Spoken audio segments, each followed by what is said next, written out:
Chapter 1. Ben. Electropop music and the clinking of dumbbells fills my ears as I step through the entryway into Gold Standard Fitness. Most of the time, I barely register the ever-present scent of sweat that permeates the large space, but I've been traveling the past few days. It'll take at least a few hours for my nose to acclimate. Technically, I've got no good reason to be at work tonight, but I wanted to get a few reps in before heading home. I've had a lot on my mind lately, and working out usually helps me clear my head. Even if I'm running on fumes, I know from experience it's better to power through here at the gym rather than toss and turn in bed all night long. I waved to Moody, our general manager at the front desk, then head on back without bothering to scan my card or sign in.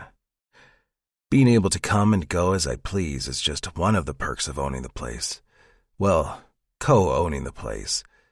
With any luck, my business partner has already gone home. I'm trying to keep a low profile, keeping my head down and my steps quiet, since I don't really want to talk to anyone before I get a chance to unwind on the machines. Benjamin Gold, what the hell are you doing here? Damn, so close. I glance longingly at the weight rack before turning to face my co-owner's disapproving gaze. Just here to work out, Barb, I say. Even though I'm almost a foot taller than Barbie, her presence looms over me. I've never figured out how she's able to make herself seem so much bigger than she actually is.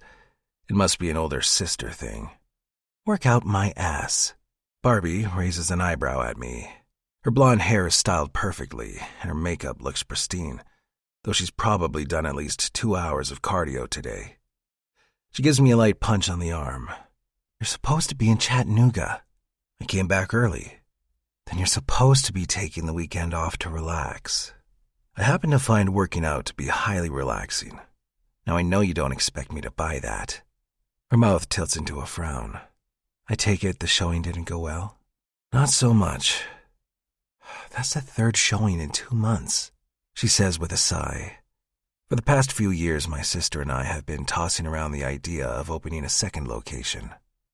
We've had a major uptick in revenue, and with the boom in new memberships, now seems like the perfect time to expand. Well, it would be the perfect time if we could find a fucking second location. Did you at least have a nice trip? She asks. The traffic wasn't too bad this time, and the hotel breakfast was decent.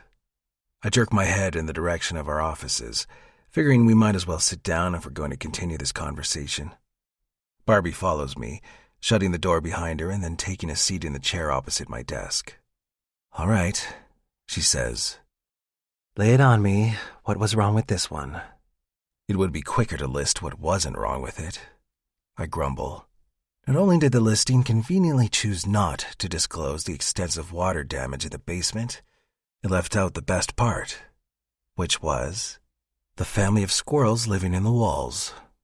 Barbie drops her forehead to her hands and groans loudly. She gives herself about 10 seconds of moping before picking her head up with a look of newfound determination. Okay, she claps her hands. This is okay. Remember what Mom always said. Don't push it. If it's meant to be, it'll happen.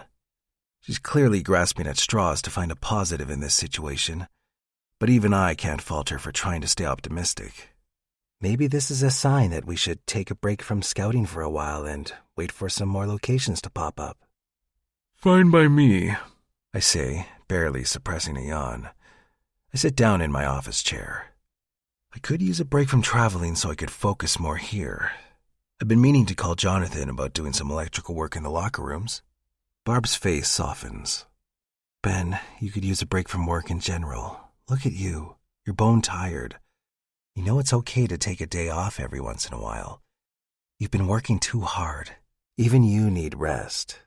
I shake my head. I'm fine, Barb. I just didn't sleep great last night. That's funny how you think I'm asking you. No, little brother. I'm telling you to take the night off. Go home, go to a bar, flirt with someone cute. Whatever you need to do to relax, do it, or else you'll just burn yourself out. I rise from my chair, using all 6'5" of my frame to assert myself. She might be my big sister, but I'm a grown-ass man. Barb, I appreciate your concern, I really do. But we're not 10 and 11 anymore. I know how to take care of myself. She scoffs, as if at 41 years old, I somehow don't know how to take care of myself. Keep telling yourself that, but we both know who's going to have to cover for you when you work yourself into the ground. Guilt gnaws at my stomach. I know she's just trying to look after me, the way she has since we were kids. I reach for a peace offering. How have things been around here this week? Barbie squints at me, her expression softening as she accepts the olive branch. Things are good. Numbers are up, and the online ads we've been running seems to be working. Oh, I almost forgot. The new yoga instructor starts this evening. Right, I reply, vaguely recalling an earlier conversation about hiring a new yoga instructor. I met up with her right before you came in. She's young, probably around Crystal's age, but she seems excited to get to work. My niece, Crystal, Barbie's daughter, is in her junior year of college. I nod like I'm interested in this new employee, trying to keep up Barbie's good spirits after my earlier brush-off. She's very polite. My sister continues. I think she'll fit right in. Good, I say, still passively listening. She might still be here. You could probably catch her and introduce... Barbie interrupts herself with widened eyes. Wait, no, I didn't mean that. You're supposed to be going home. Great idea, I say, heading for the door before she can backtrack. I should introduce myself. I am her boss, after all. Benjamin Gold, you get back here, Barbie calls after me. I let the door click shut, cutting her off. I step out into the main area of the gym and sigh. I love my sister to death, but she's like a dog with a bone. She's convinced herself that my drive for success has made me into a workaholic. Sure, I work a lot. I also work out a lot. Frankly, the fact that my two main priorities can coexist under the same roof sounds like a win-win to me. I know Barbie would like to see me settle down with a wife and kids, but I've yet to meet a woman who stirred my passions enough to make me pivot away from my passion for work. All in all, I've lived decently enough for over 40 years. I'm sure I'll live decently enough for another 40, whether or not I ever settle down. A wave in my peripheral drags me from my thoughts. I turn and see our manager, Moody, at the entrance to the newly renovated yoga studio, trying to catch my attention. The old man has a wide smile on his face, but that's not surprising. Regulars at the gym have affectionately dubbed him our jacked Santa Claus, on account of his jovial personality and snow-white beard. Have you met Big Ben? Moody says to someone standing just inside the studio. He's the other co-owner here at Gold Standard. I make my way over to the old man. Come on, Moody. You can just introduce me as... Words fail me as the young woman he's talking to sidesteps into the doorway. She's over a foot shorter than me, placing her eye level at my chest. Her gaze lifts and lifts until her large hazel eyes meet mine. Her wavy red hair rests on her shoulders and cascades down her back. I've never seen such a beautiful hair color before, and I have to consciously stop myself from reaching out and pinching a lock between my fingers. I clear my throat and offer my hand. You can just call me Ben. She bites her full bottom lip before taking my hand and slowly shaking it. Her hand is small and soft and warm in my own. I can't help but think about how right her palm feels against mine. Nice to meet you, Ben. I'm Skylar, she says with a voice as clear and lovely as wind chimes. Her throat shifts as she swallows, and for some reason, that shift ignites a small flame in my gut. My gaze travels down to the swell of her breasts, pressed up against her low-cut tank top. I note the slight pinch of her waist and the beautiful full flare of her hips. Her tight yoga pants wrap perfectly around strong, thick thighs. My mouth goes dry. I snap my gaze back up to hers, praying she didn't notice the inappropriate way I just sized up her body. The pink in her cheeks suggests otherwise. Sky just started today, Moody says, saving me from having to form my own words. I can already tell she's going to be a great addition to the Gold Standard family. Right. I clear my throat. Barb said the same thing, so it must be true. I realize I've been shaking Skylar's hand for far longer than is necessary. When she draws her hand away, my own feels colder than it did before. "Thank you," Skylar says, tucking a few wayward strands of hair behind her ear. "I'm looking forward to getting started." "Let's get you set up then," Moody says. He cups his palm around his mouth and stage whispers, "But first, I'll show you where we keep the good protein bars." Skylar giggles at his joke, and I feel my brain short-circuit. I don't think I've ever heard such an intoxicating sound, sweetness mixed with amusement. A husky laugh escapes my chest, surprising all three of us. I turn it into a cough. "It was nice meeting you, Skylar." I start to move away from them. She looks up at me with those big doe eyes, her expression so open and curious that I have to look away. I've got some work to finish up. Moody calls out a goodbye as I head for the locker rooms, and even though Skylar doesn't say anything, I swear I can feel her stare warming my back. I pause at the entrance to the men's locker room, chancing a glance back towards Skylar. The genuine smile on her face makes my chest clench. I'm so distracted by her beauty that I almost miss the guy eye-fucking her ass from a nearby bench as she passes him. For some reason, the sight of this random shithead watching her makes my hands curl into tight fists. Every muscle in my body burns to march over there and tell him to keep his slimy eyes to himself. Who does this asshole think he is? He can't look at her like that. She's mine. I pull the brakes on that train of thought with a shake of my head. What the hell am I thinking? I barely know this girl. I stride into the locker room and sink down on a bench, dropping my face into my hands. What the fuck was that? I mutter to myself. I can't recall ever having had that strong of a reaction to a woman I've only just met. Shaking Skylar's hand was like touching a live wire, a shock to my whole system. I feel charged, keyed up, restless in a way I've never felt before. I can't explain it, just like I can't explain the throb in my chest, the inexplicable need to go back out there and drag her into my office so I can pelt her with questions. Who is she? Where did she come from? How is it possible that a girl I've just met can send a hot streak of possession through my veins? Simply knowing another man was checking her out makes me want to lay claim to her. I shake my head. Regardless of the how or the why, one thing's for certain. My thoughts and feelings towards Skylar are ridiculously inappropriate. Never mind the fact that she's my niece's age, young enough to be my daughter. I'm her boss. I shouldn't be thinking about my employee in ways that make my pants tighten and my head light. I shouldn't be wondering what expression she'd make if I dragged her into one of the showers, pressed her up against the tile, and slid my hand down the front of her tight pants. Would she be loud? Would she thrash around, begging me to make her come? Or would she whimper, pressing her own hand to her lips as I sink my thick fingers into her pussy at an agonizingly slow pace?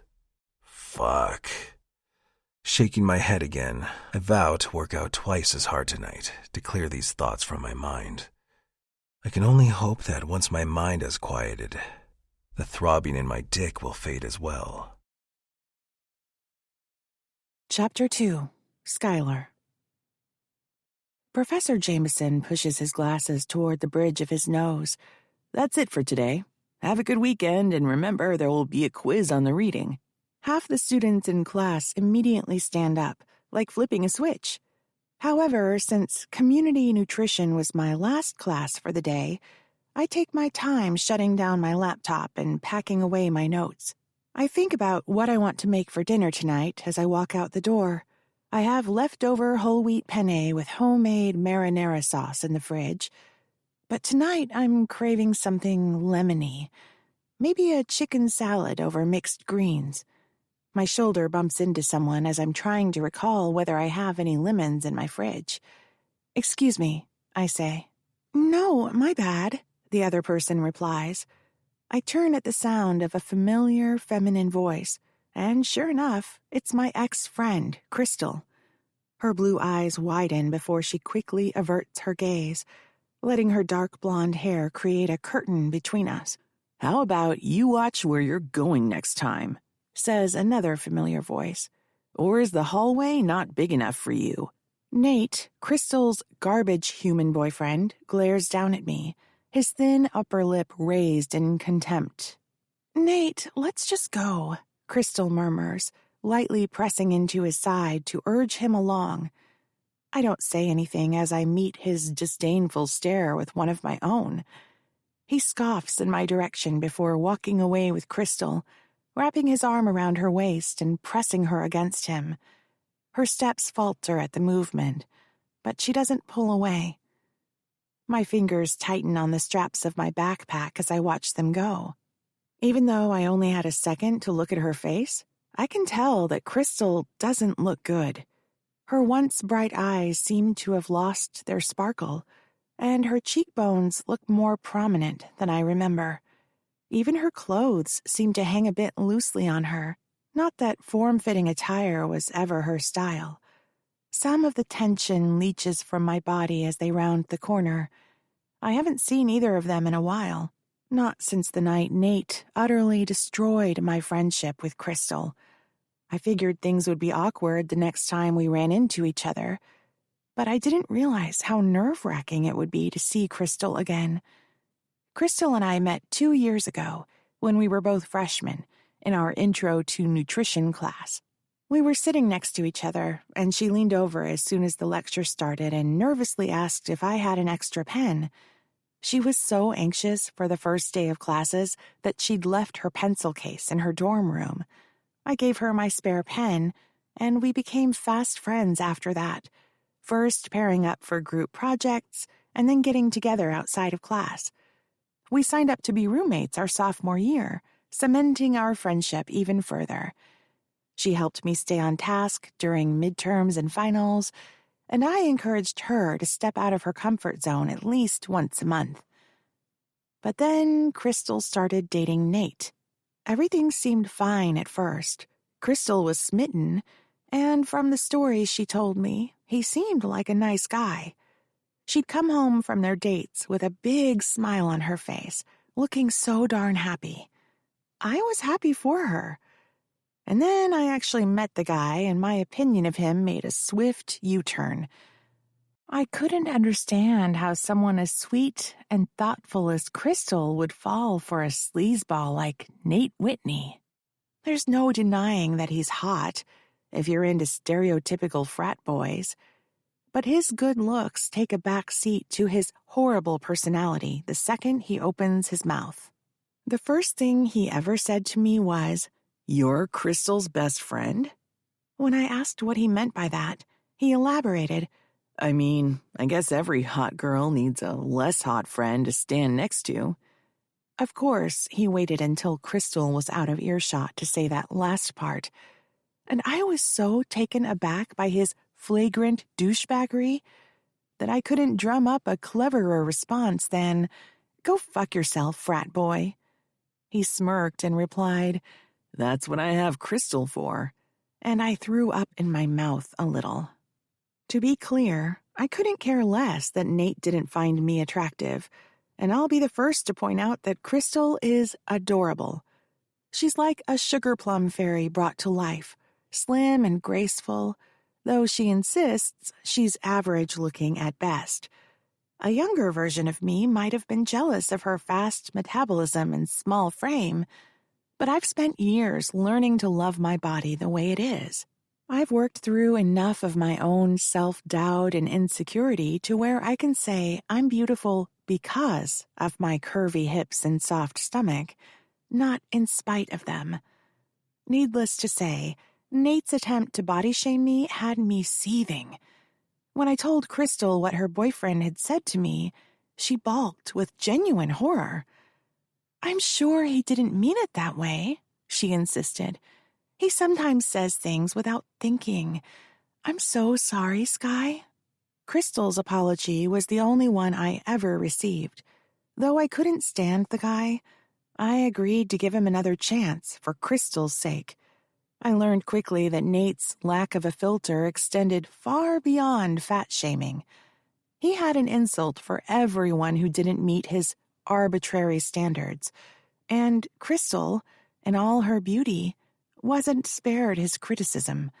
If anything, she bore the brunt of it in the form of subtle digs and snide remarks about her food and clothing choices. Whenever I tried to bring up Nate's behavior, she'd change the subject. We argued constantly. Our friendship suffered. Then it all came to a head at one of Nate's frat parties. I can still recall the thumping music and the taste of cheap beer on my tongue. But rather than allow myself to get lost in the memory of that night, I sigh and continue down the hallway, heading for my apartment off campus.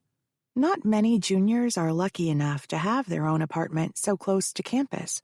I certainly wouldn't call myself lucky, considering the only reason I can afford the rent is on account of my inheritance.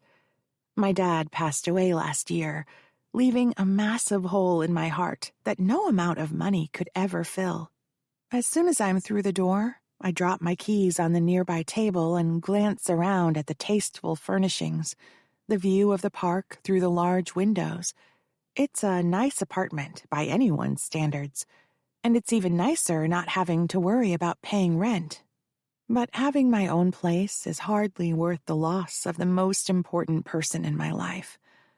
Wow, Sky, can you think of any more depressing topics today? I say to my empty apartment. Before my dad passed, I would have called myself an optimist. But on days like today, it feels like an uphill battle just to smile. My dad wouldn't want me to let his loss derail my plans for the future. So I keep pushing myself in his memory, keep going to class, keep trying new recipes that I think he'd enjoy. It's the same with my new job. I enjoy teaching yoga, but mostly I just want the distraction of having somewhere to be, where there are people counting on me. I realized too late that the gold in Gold Standard Fitness referred to the owner's surname. Crystal's full last name is Goldfaber, but she went by Crystal Faber more often than not for the sake of convenience. She mentioned her family's gym a few times in passing, but it's not like we ever visited the place, and I've only spoken to her mother a couple of times. Part of me wonders if I should quit and look for another position at a different gym, but honestly, I like the vibe at Gold Standard Fitness. The yoga studio is bright and airy, and the manager, Moody, is like the jolly, bodybuilding grandpa I never had. I've only worked one shift, but I can already tell I'm going to like it there. And then there's Ben. My cheeks heat up as I picture his handsome face and the intensity in his stare. The way his dark, hard-set eyes slowly drag down my body set off fireworks between my legs. Even thinking about it now makes my inner muscles throb with arousal. He's just so big, at least a foot taller than me, with biceps so big they test the stitching of his t-shirt. I doubt my fingertips would touch if I wrapped both of my hands around one of his arms. I wonder if he's big in other places, too. Tall guys usually are, right? I might be a virgin, but I know my way around a search engine. Stop it, Sky, I scold myself, striding into my bedroom to change into a blue tank top and black yoga pants. I shouldn't be thinking this way about my boss. He's old enough to be my dad, and he's related to Crystal. I certainly don't need any additional complications in my life right now. Still, I can't deny the way my body reacts to his presence. Even now, my thighs can't help but squeeze together as I recall how small my hand felt when he shook it. I'm not a small person. If anything, I'm used to being the biggest girl in a room. I've never been called dainty, and the closest I've come to feeling graceful is when I'm performing a challenging yoga pose. But standing in front of Ben, I felt almost delicate, like a porcelain teacup placed on a high shelf, reserved only for special occasions. Pulling on my gym shoes, I catch a glimpse of myself in the full-length mirror. Although nothing has changed about my appearance, something about my reflection is different. Special. That's how I feel. How Ben's attention makes me feel. I leave my apartment with a spring in my step, feeling more like my old upbeat self than I have in a while. Chapter 3. Ben. My finger taps on the front desk as a group of members wanders by, their words and faces a blur. I can't bring myself to focus on them. My attention is solely on Skylar. I watch her through the open doorway to the yoga studio. She's chatting with a brown-haired girl around her age while packing up her gym bag. The urge to move closer, to find out what they're saying, burns like hunger. It feels wrong to fight it, but I have to keep my distance. Otherwise, she's going to think I'm obsessed with her. And you know what? She'd be right. The other girl heads out, and Skylar waves goodbye to her with a radiant smile. She zips up her bag, then pulls out her scrunchie, allowing her auburn waves to spill down her back. My whole body tenses as she runs her fingers through her hair, tugging gently at a few knots. She tilts her head, exposing the length of her neck and causing her dark blue shirt to lift slightly. All I can think about is how badly I want to glide my tongue across that sliver of bared skin. I know her cheeks are flushed from teaching yoga, but I can't help imagining all the other scenarios that might cause her to work up a sweat. How would she react if I marched over to her right now, grabbed onto her hips, and ran my tongue up the side of her throat? Would she gasp or moan, calling attention to everyone within earshot? God damn it, I mutter under my breath, ripping my gaze from Skylar's body.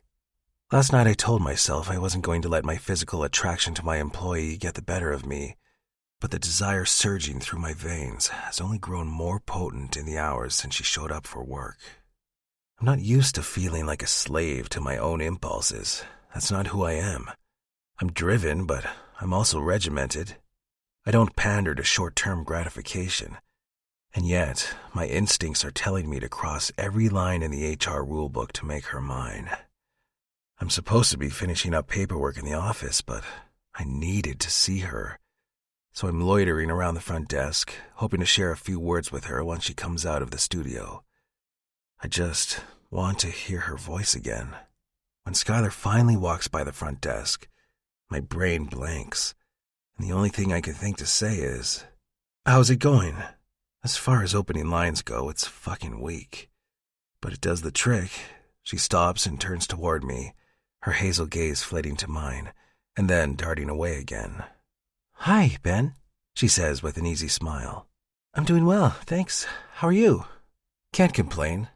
After having spent the last 24 hours thinking about nothing but Skylar, you'd think I'd have an easier time coming up with things to say. "That's good." She nods and fidgets with the strap on her bag. "Well, I'm heading out now. Have a good night." She starts to walk away, and a surge of panic wells up in my chest. The few pleasantries we've exchanged haven't begun to satisfy my craving for her. I can't let her leave like this. "Wait," I say, a little louder than I intended. "I'm leaving too. I'll, walk you out." "Oh." She blinks, surprised. "Okay, sure. Just give me 1 sec." I dash back to my office to grab my keys and my jacket, then lock up for the night. Moody's white brow arches as I jog past him for the second time. "Do my eyes deceive me, or is Ben Gold leaving work early?" Moody asks. I grumble something about wanting an early start tomorrow. The old man looks at me like I've just sprouted horns. I rejoin Skylar at the front desk and then walk with her to the main entrance. "Wow," she says, pausing in the vestibule. "It's really coming down out there." I hadn't even noticed it was pouring outside. For the last hour and a half, all my focus has been on the gorgeous young woman beside me. She sighs. "If I had known it was going to pour, I would have brought my umbrella." I immediately slip off my jacket and drape it over her shoulders. Her already pink cheeks deepen in color. "Oh, no, I didn't mean." I insist. I keep my hands on her shoulders, not letting her shrug the jacket off. You'll catch a cold in this weather. I don't want you to miss work. She bites her bottom lip like she's holding herself back from saying something. Thank you, she says softly, pulling the jacket tightly around her. The simple act of offering her some form of protection and her accepting it fills my chest with a sense of pride and something warmer. Affection. I clear my throat. Where's your car parked? Actually, I don't have a car. I walked from my apartment. I glanced between the rain pooling on the pavement outside and Skylar's lightweight gym shoes. There's no way I'm letting her walk home in the dark, let alone in this weather. My truck's over there, I say, nodding to where my black pickup's parked in the lot. I'll drive you home. She opens her mouth like she means to argue. I give her a stern look. Driving you home will be a lot less work than worrying about whether you made it home safe. Her lips twitch. She gives a sigh of defeat and then relents. Fine, but only because my apartment's not far from here. I crack the door open and unlock my truck using the key fob, then look to Skylar. Ready to run? I ask. Skylar nods. Let's get wet. She bursts out of the building like a bullet, while I'm still trying to decide whether I heard her correctly. I race after her through the rain. She reaches my truck a few seconds before I do and jumps inside. I round to the driver's side door and slide into the seat, shutting the door quickly to keep the rain out. That was intense, Skylar says, breathless. She frowns at my sodden t-shirt. God, you're drenched. I feel bad for taking your jacket. It's nothing. I lift the hem of my t-shirt and wipe the rain from my face, showing her just how few fucks I give about the state of my clothes. Her gaze lingers on my abs and then darts away. I know better than to read into her interest, but I like the thought of her appreciating my physique. I appreciate Skylar's body very much. My pulse ratchets as her scent fills the cab, and I resist the urge to lean closer. I ask where she lives. She replies with the name of a familiar apartment complex about a mile up the road. I back out of the parking space and then head out of the lot. After a stretch of quiet, punctuated by the soundtrack of the rain hitting the roof, I decide I want to hear her voice more than I want to play the role of her indifferent boss. How are you liking the job? I ask, then add, you can be brutally honest. This isn't an employee satisfaction survey. Skylar chuckles. It's been great. All the members I've met have been really nice, even though I'm younger than most of them. If anyone gives you a hard time, let me know and I'll set them straight. Thanks, she says, and I hear the smile in her voice. I'm just happy that I can help people relax for a while. She pauses for a second before continuing. My dad worked a really stressful job as a defense attorney. It ended up messing with his health. What does he do now? He passed away a little over a year ago. Heart attack. My chest aches for her loss. I'm very sorry to hear that. I figure if I can help someone carve out a moment of peace in their hectic day, maybe it'll do their heart some good. That's admirable, Skylar. I'm sure your dad would be proud of you. Her lips curve in a smile that doesn't quite reach her eyes. Thanks, Ben. With only another minute or so left before we reach Skylar's apartment building, I opt for a lighter topic. Moody mentioned that you're a food major at your school.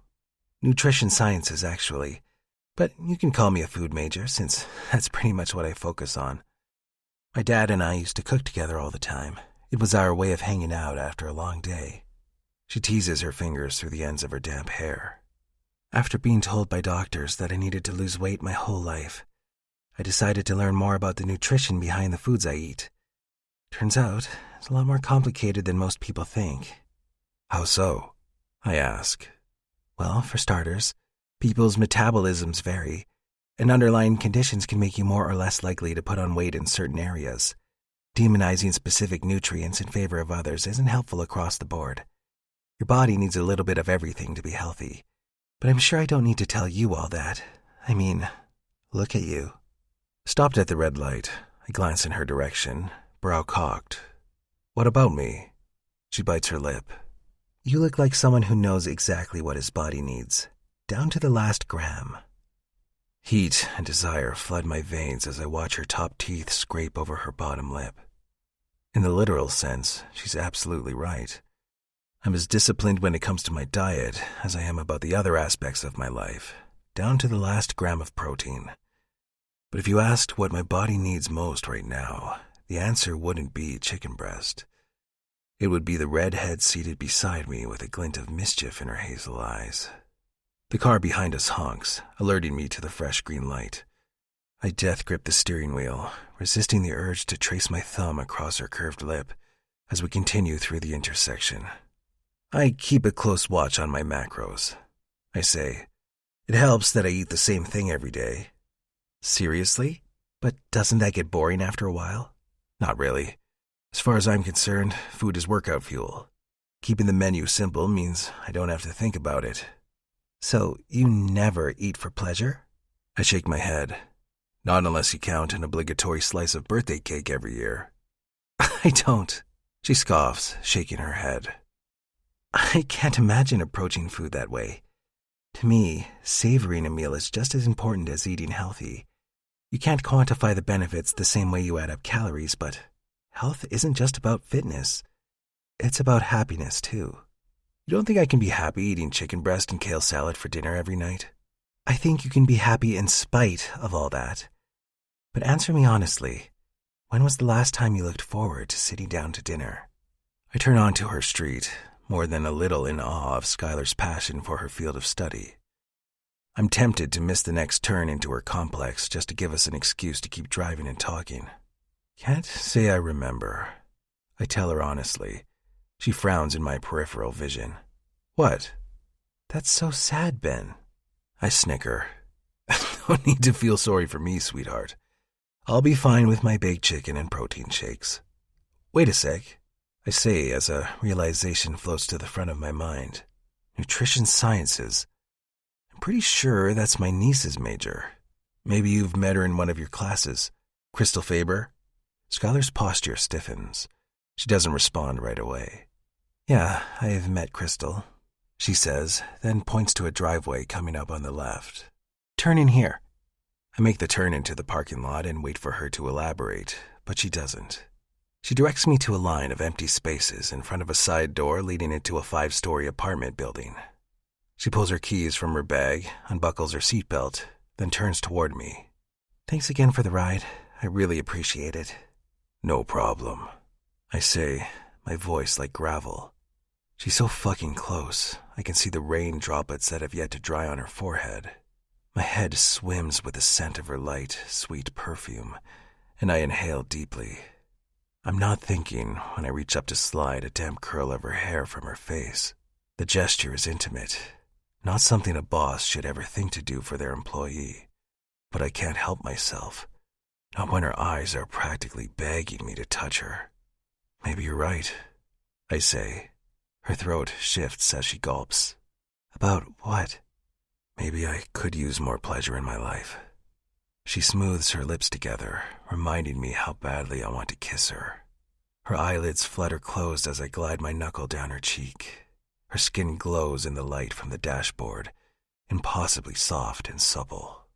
I'm not someone who gets cravings, yet here I am, craving her like she's a scoop of butter pecan ice cream on a hot summer's day. But I don't give in to cravings. I pull away. You should go inside, I say stiffly. Oh, right. She crushes her bag to her chest, clearly hurt by my rejection. Good night, Ben. Without giving me a chance to reply, she jumps out of the truck and races through the rain to the complex door. I watch her fumble with her keys. As soon as she makes it through the main door, I look at my hand, the one I brushed her face with. I shouldn't have touched her, but God, what I wouldn't give to feel her skin again. I press my fingers to my mouth, trying to transfer the feeling of her soft cheek to my lips. My imagination takes off running. I imagine how her skin would feel against my lips as I kissed her cheek, her neck, her chest. I would push up her sports bra and worship her breasts before moving down her stomach, caressing every part of her with my mouth until I reached her waistband. Then I would slowly peel those down too. I don't realize I'm rubbing myself until my cock throbs beneath my hand, but I can't stop. I'm too caught up in the vivid fantasy of Skylar's body. I lean back and let myself get lost in my thoughts, feeling my shoulders relax and my arousal continue to spike. A light knock on my car window jolts me back to reality. My pulse sprints. Skylar stands beside my car, holding an umbrella to shield herself from the rain. Thankfully, she's too short to see into the truck, so she can't know that I was just touching myself to the memory of her skin. I lower the window. "What is it, Skylar?" "I forgot to give this back to you," she says, handing me my jacket. "Thank you for letting me borrow it." The outside of the jacket is damp, but the interior is still warm from laying against her body. I know it smells like her. I want to press the fabric to my face, but that'll have to wait until she's not looking right at me. "You're welcome," I say with a nod.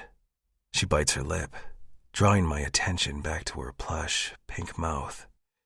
If I didn't know better, I think she was hoping for a goodnight kiss. I'm about to say fuck it and just pull her into my truck so I can feel her lips against mine, but she steps away. "Good night," she says quickly before rushing back inside the complex. I bring the jacket up to my face and take a deep breath. Skylar's natural scent invades my lungs and my cock throbs in my pants. I back out of the parking space and head toward my own apartment. Most nights I work late, and if I'm not working late, I look for bullshit ways to fill my time until I crash into bed. Not tonight. Tonight, I know exactly how I'm going to spend the next few hours, and it involves the jacket on my lap and the throbbing problem underneath it. Chapter 4. Skylar. The rich scent of fresh coffee wafts around me as I sit down at my usual table in the corner of my favorite cafe on campus, the Tea Nook. I place my large iced coffee and breakfast sandwich on the table before pulling out my laptop. As I wait for it to boot up, I take a large bite of my egg and cheese sandwich and hold back a moan. It's the first thing I've had to eat today, so it tastes like absolute heaven. I log on to my web host's dashboard and pull up the draft of my latest blog post. I started a blog a little under 2 years ago, and even though it's not viral by any means, I post consistently enough to attract a small but dedicated readership. I mostly focus on body-positive photos and concepts, different ways to help my small following break through their own biases and mental barriers. A few months ago, I started occasionally posting nude photos of myself doing yoga. Nothing too scandalous, and I never show my face in any of them. It was an idea I'd been toying around with for a while, a radical step toward getting over my own personal body hang-ups. I decided to pull the trigger after a reader left a heartbreaking comment on one of my posts saying she felt too big to do yoga. I wanted to show her that yoga can be versatile and beneficial, no matter your size or range of motion. I firmly believe that everyone should feel comfortable in their own skin, especially while working out. So I stripped off my clothes and snapped a few photos of myself in beginner poses. I wanted to show the world that curvy girls deserve representation in the exercise world too. The results were better than I could have predicted. My dedicated followers told me how happy they were to see someone who looks like them be at ease while exercising. I picked up more readers over the following months, many of whom shared their experiences of attending their first yoga classes in the comments. What's been most affirming is the level of support my readers have shown to each other. It's a beautiful thing to witness. I read and respond to a few new comments on old posts before uploading a picture I took during my workout this morning. It's a photo of me in the downward-facing dog position, with my long hair covering my face and the sunlight shimmering on my skin. Today will be the 3rd day in a row that I've posted a nude photo. Normally, I only post 1 or 2 a month, but I've been feeling myself more than usual lately. Ever since Ben drove me home a few days ago, I've felt confident and desirable in a way that no one has ever made me feel before. The intensity in his gaze when I returned his jacket has been seared into my brain. Whenever I think about those heavy, hooded eyes tracing my facial features, my internal temperature rises, and I feel my panties dampen. And although it was totally inappropriate, I couldn't resist touching myself to the thought of his hands and mouth on my body.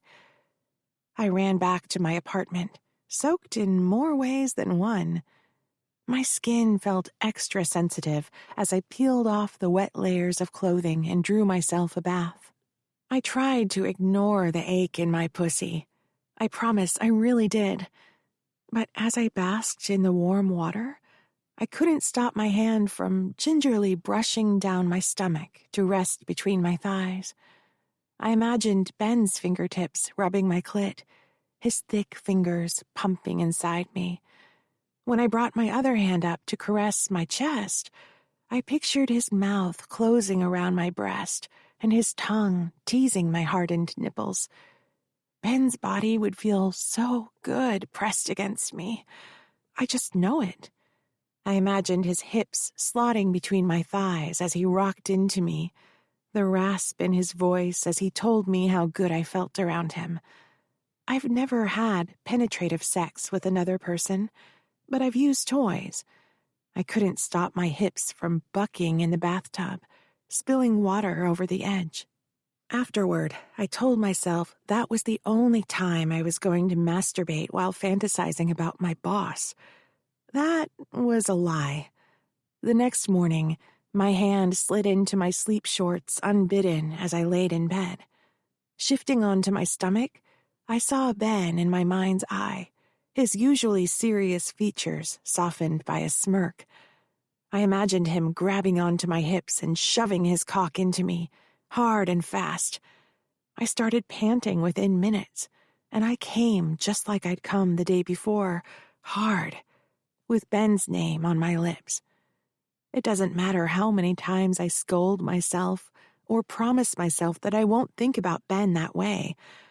I can't stop. Maybe it wouldn't be such a big deal if I only saw him occasionally, but I work with this man. In fact, I'm pretty much guaranteed to see him tonight, since I have a class to teach. I don't know what I'll do when I see him.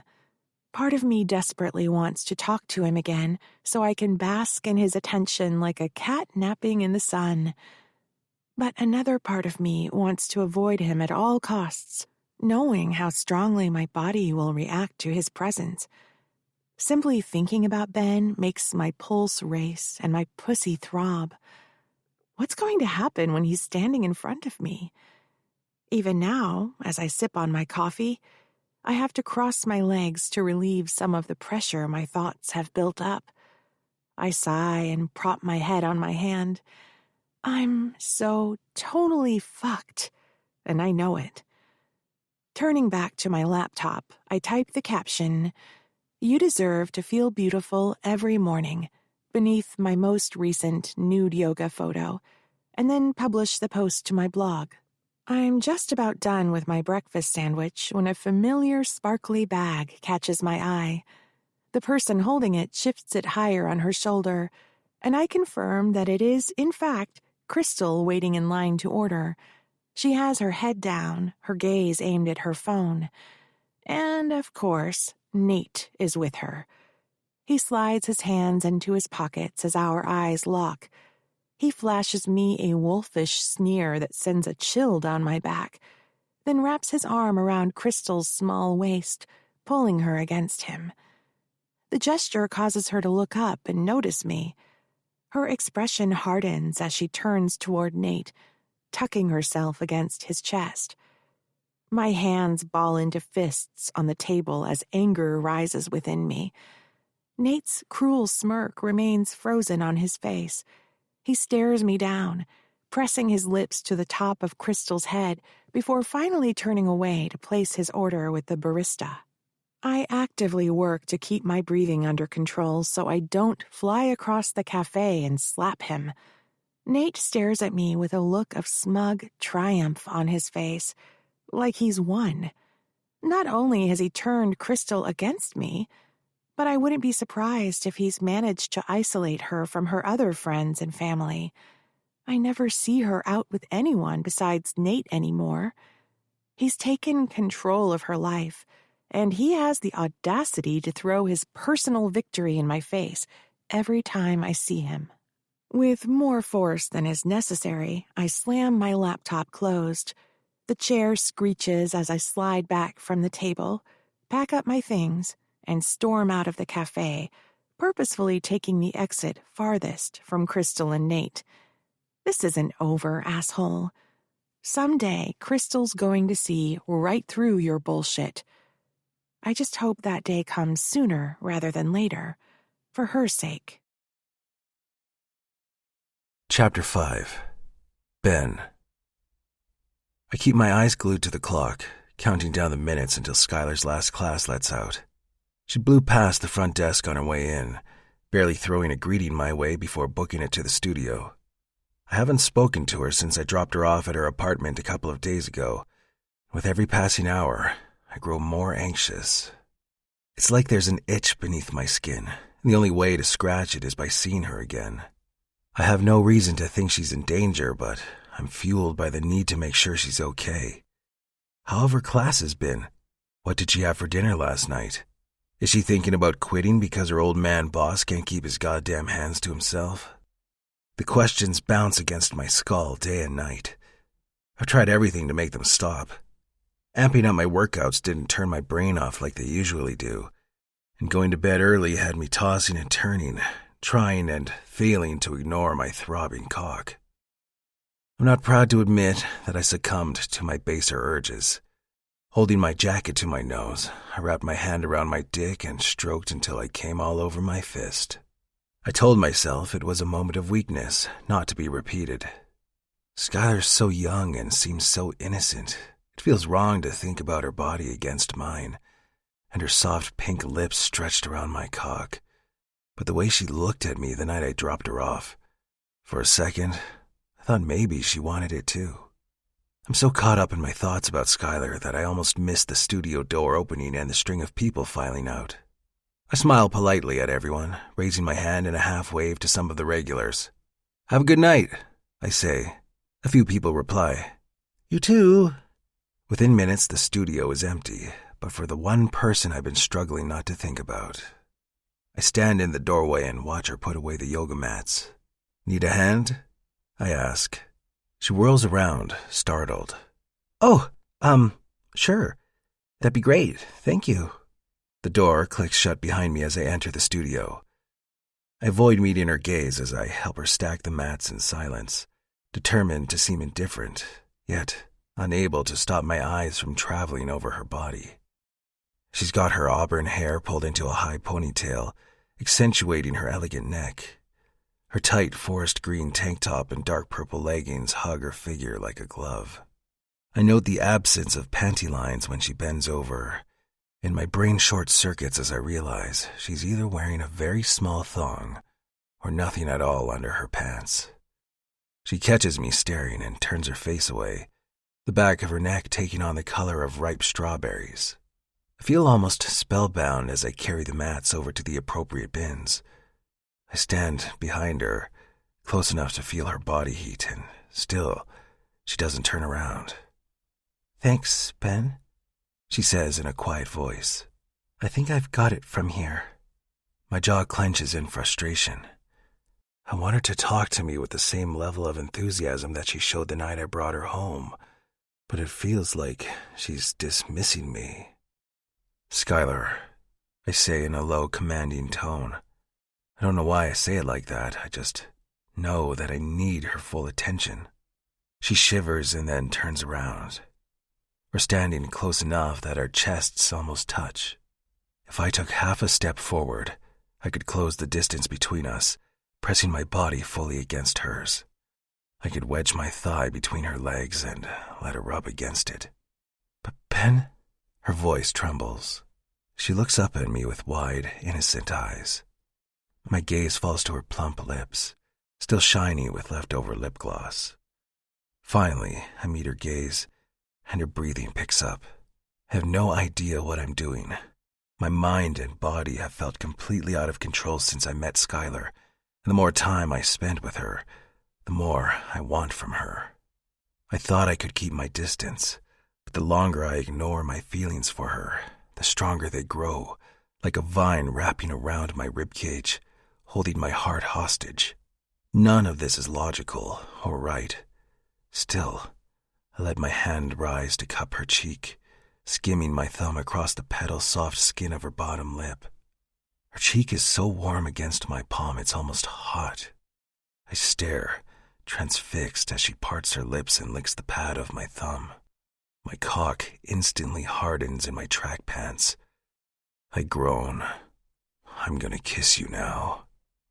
Though I didn't ask her permission, I still give her time to move away, to reject what's about to happen if she doesn't want it. I slowly lower my face to hers, stopping when our lips are less than a breath apart. This is it, her last chance to pull away before I lay my claim on her. But she doesn't move. Instead, she tilts her head back and whispers, "Please, Ben."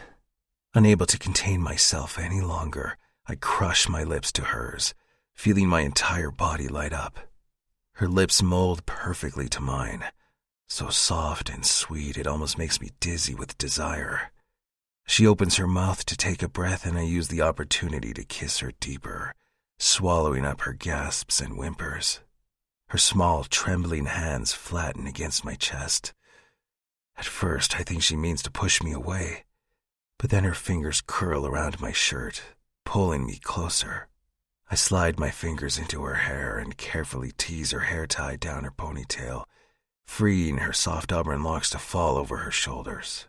I weave my fingers through the strands, gripping them gently, as I angle her head back and kiss her neck. Skylar's heavy breaths and moans are music to my ears, and I want to hear more of them. The music in the workout space is loud enough to drown out any sounds we make in here. Frankly, I don't care that anyone could walk in on us. I need to take her, claim her, and make her mine right this second. I kiss up to her ear and rasp, "I want to touch every part of you." Yes. She sighs the word. Oh, please. Yes. I glide my hand down her body, letting my fingers dance across her chest and over her shirt. I cup one of her breasts, and it feels so good in my hand, so full and soft. Skylar pants as I continue my descent. When my fingers tease the exposed skin of her stomach, I feel her tremble against me. Slanting my mouth over hers again, I tease my fingers into her leggings. My dick jumps as I palm the smooth, slick skin of her pussy, and I can't contain my growl. "Fuck, I love being right," I say against her lips. Skylar moans as I sink a single finger into her pussy. She's burning hot and so wet that I can feel her arousal gush onto her leggings with every slow thrust. I brush her clit with my thumb, and her legs buckle. Pulling my hand out of her pants, I catch her and carefully guide her to the ground. She looks positively debauched, with her cheeks glowing like two ripe cherries and her legs sprawled open. I note the distinct wet patch right in the middle of her crotch, and my mouth waters. The red of her hair catches in the artificial light, creating a halo around her head, making her look like some kind of fiery angel. The naked desire in her gaze makes my blood pump faster. I lower myself to the floor beside her. She keeps her hazy eyes on me as I work her leggings down. She didn't have a chance to put on her shoes, so there's nothing to stop me from sliding her pants all the way off. I groan when I see Skylar's pussy for the first time, so smooth and pink that I can't resist gliding my thumb along her slit. Part of me wants to slip my tongue inside her and let her ride my face, but I'm so hard it hurts, and she's obviously wet enough. I need to get my cock inside her. Once that's taken care of, I'll do whatever it takes to make her come all over me. "Fuck, you're perfect," I growl. "You're so fucking beautiful, Skylar." She wets her smiling lips. Thank you, Ben. I work my shorts off with one hand and use the other hand to caress her inner thigh. When I finally get my cock out into the open, she gasps. You're so big. Uncertainty flashes across her face as she rises onto her elbows. Will you fit? I chuckle and give my thick cock a few slow pumps. She watches, almost entranced, as my hand glides up and down my shaft. Trust me, baby. I'll make it fit. Before she can reply, I slide 2 fingers through her wet folds and then slip them inside her. Skylar's head drops back as she moans. Though it's only 2 fingers, she's incredibly tight. Rather than loosening her up, the presence of my fingers seems to make her tense even further. Skylar, baby, you've got to relax for me. She looks up at me with wide, worried eyes. I'm sorry. It's just, I don't know. I've never... She cuts herself off, bites her lip, and turns her head away, like she's embarrassed. My mind finally catches up to my fingers, which I immediately stop thrusting. Gently, I tilt her face back toward me. Skylar, are you a virgin? She hesitates, then nods. I take a deep breath to relax my muscles, feeling like a grade A asshole for charging into this situation, assuming she'd done it all before. Even knowing she's a virgin, my body's ready to pounce, eager to be the first man to slide inside her tight pussy. But I can't let my burning desire overshadow my sense. Not when she so clearly needs my guidance. Do you want me to teach you, baby? I ask, my voice deep and husky. Do you want me to show you how good it can feel to have a cock inside you? Skylar shivers and nods again. Yes. I resume pumping my fingers inside her, slowly at first, then with more speed. She bucks her hips to meet my thrusts. That's it, baby. I growl, spreading my fingers. Let Daddy stretch you open. I don't know why I called myself Daddy. I've never referred to myself by that title before. Maybe it was subconscious, some dormant part of me being jolted awake by something in her. You like that, baby? You want me to be your daddy? I ask, fucking her harder with my fingers. She spreads her legs wider. Yes, Daddy. I want that so much. Good God, hearing her say that turns me on more than I thought possible. But more than that, I realize the role of daddy is exactly what I want to be for her. I want to be the most important man in her life, the man who protects and cherishes her. And I also really want to feel her come around my cock. I'll be your daddy, Skylar. I'll take good care of you and this gorgeous pussy. How does that sound? I've never been a big talker during sex, but I can't seem to stop the filthy words from falling out of my mouth. So good. So good, Daddy. When I finish fucking you with my fingers, I'm going to take your virginity with my cock. Do you want that, baby bird? Oh, yes, Daddy. Then be a good girl and beg for it. I growl. She whimpers. Please fuck me, Daddy. I want you to be my first. I need your fat cock. Her muscles clench around my fingers. She lets out a strangled moan as I withdraw them from her body. You're definitely ready for me, baby bird, and I don't want you coming on anything but my cock tonight. I stroke my cock with the hand I've been using to finger Skylar's pussy, spreading her wetness up and down my shaft. She follows my movements closely, nodding her head in time with my fist. Spread yourself for me, baby. Show Daddy your pretty pussy. She reaches between her legs to spread her labia open for me. Fuck, I hiss. I've never seen anything more alluring than the red-cheeked girl in front of me. I can't hold back anymore. I line the head of my cock with her entrance and slowly start to push in. My hips want to jut forward, but I keep my action slow and my pace steady. I don't want to hurt her any more than I have to. One day, I'll take her hard and fast, but tonight, I need to be slow and gentle. After a small eternity, I finally bottom out inside her. Skylar gasps and moans. Holy shit, Daddy. You're so big. She places a hand on her lower stomach. I can feel you all the way up here. An animalistic sound escapes my throat. I rock my hips back an inch and then glide forward. You feel so good around me, baby bird. So tight and warm. I mean to keep my thrusts slow and controlled, but my hips ache to move faster. Skylar doesn't seem to mind when I pick up the pace, her eyes nearly crossed with bliss. You fit so perfectly around Daddy's cock. It's like you were made for me. Arousal swirls in my lower abdomen, and I feel myself skirting closer and closer to the edge. Are you close, baby bird? I bring my hand to her belly and roll my thumb over her clit. She moans as her legs start to spasm. Yes, Daddy. I'm so close. Please make me come. Please. Please. Skylar babbles as her whole body trembles. I rub her stiff little clit until she cries out, shuddering with the force of her orgasm. Her muscles clench and unclench around my dick, pulling me deeper. The feeling of her walls tensing and releasing is too perfect to endure. I spill inside her with a groan, pumping every drop of pleasure my balls can spare into her tight channel. My arms give out.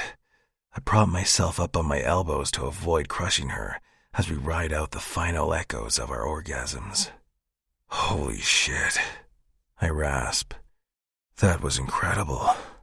You were incredible. She gulps. So are you. I press a kiss to her lips, savoring the warmth of her breath. I could stay docked inside her pussy forever, but the door to the studio isn't locked. We've been lucky so far. Still, I'd rather not press our luck. She makes a soft noise as I pull out of her. I help her don her leggings and then quickly attend to my own shorts.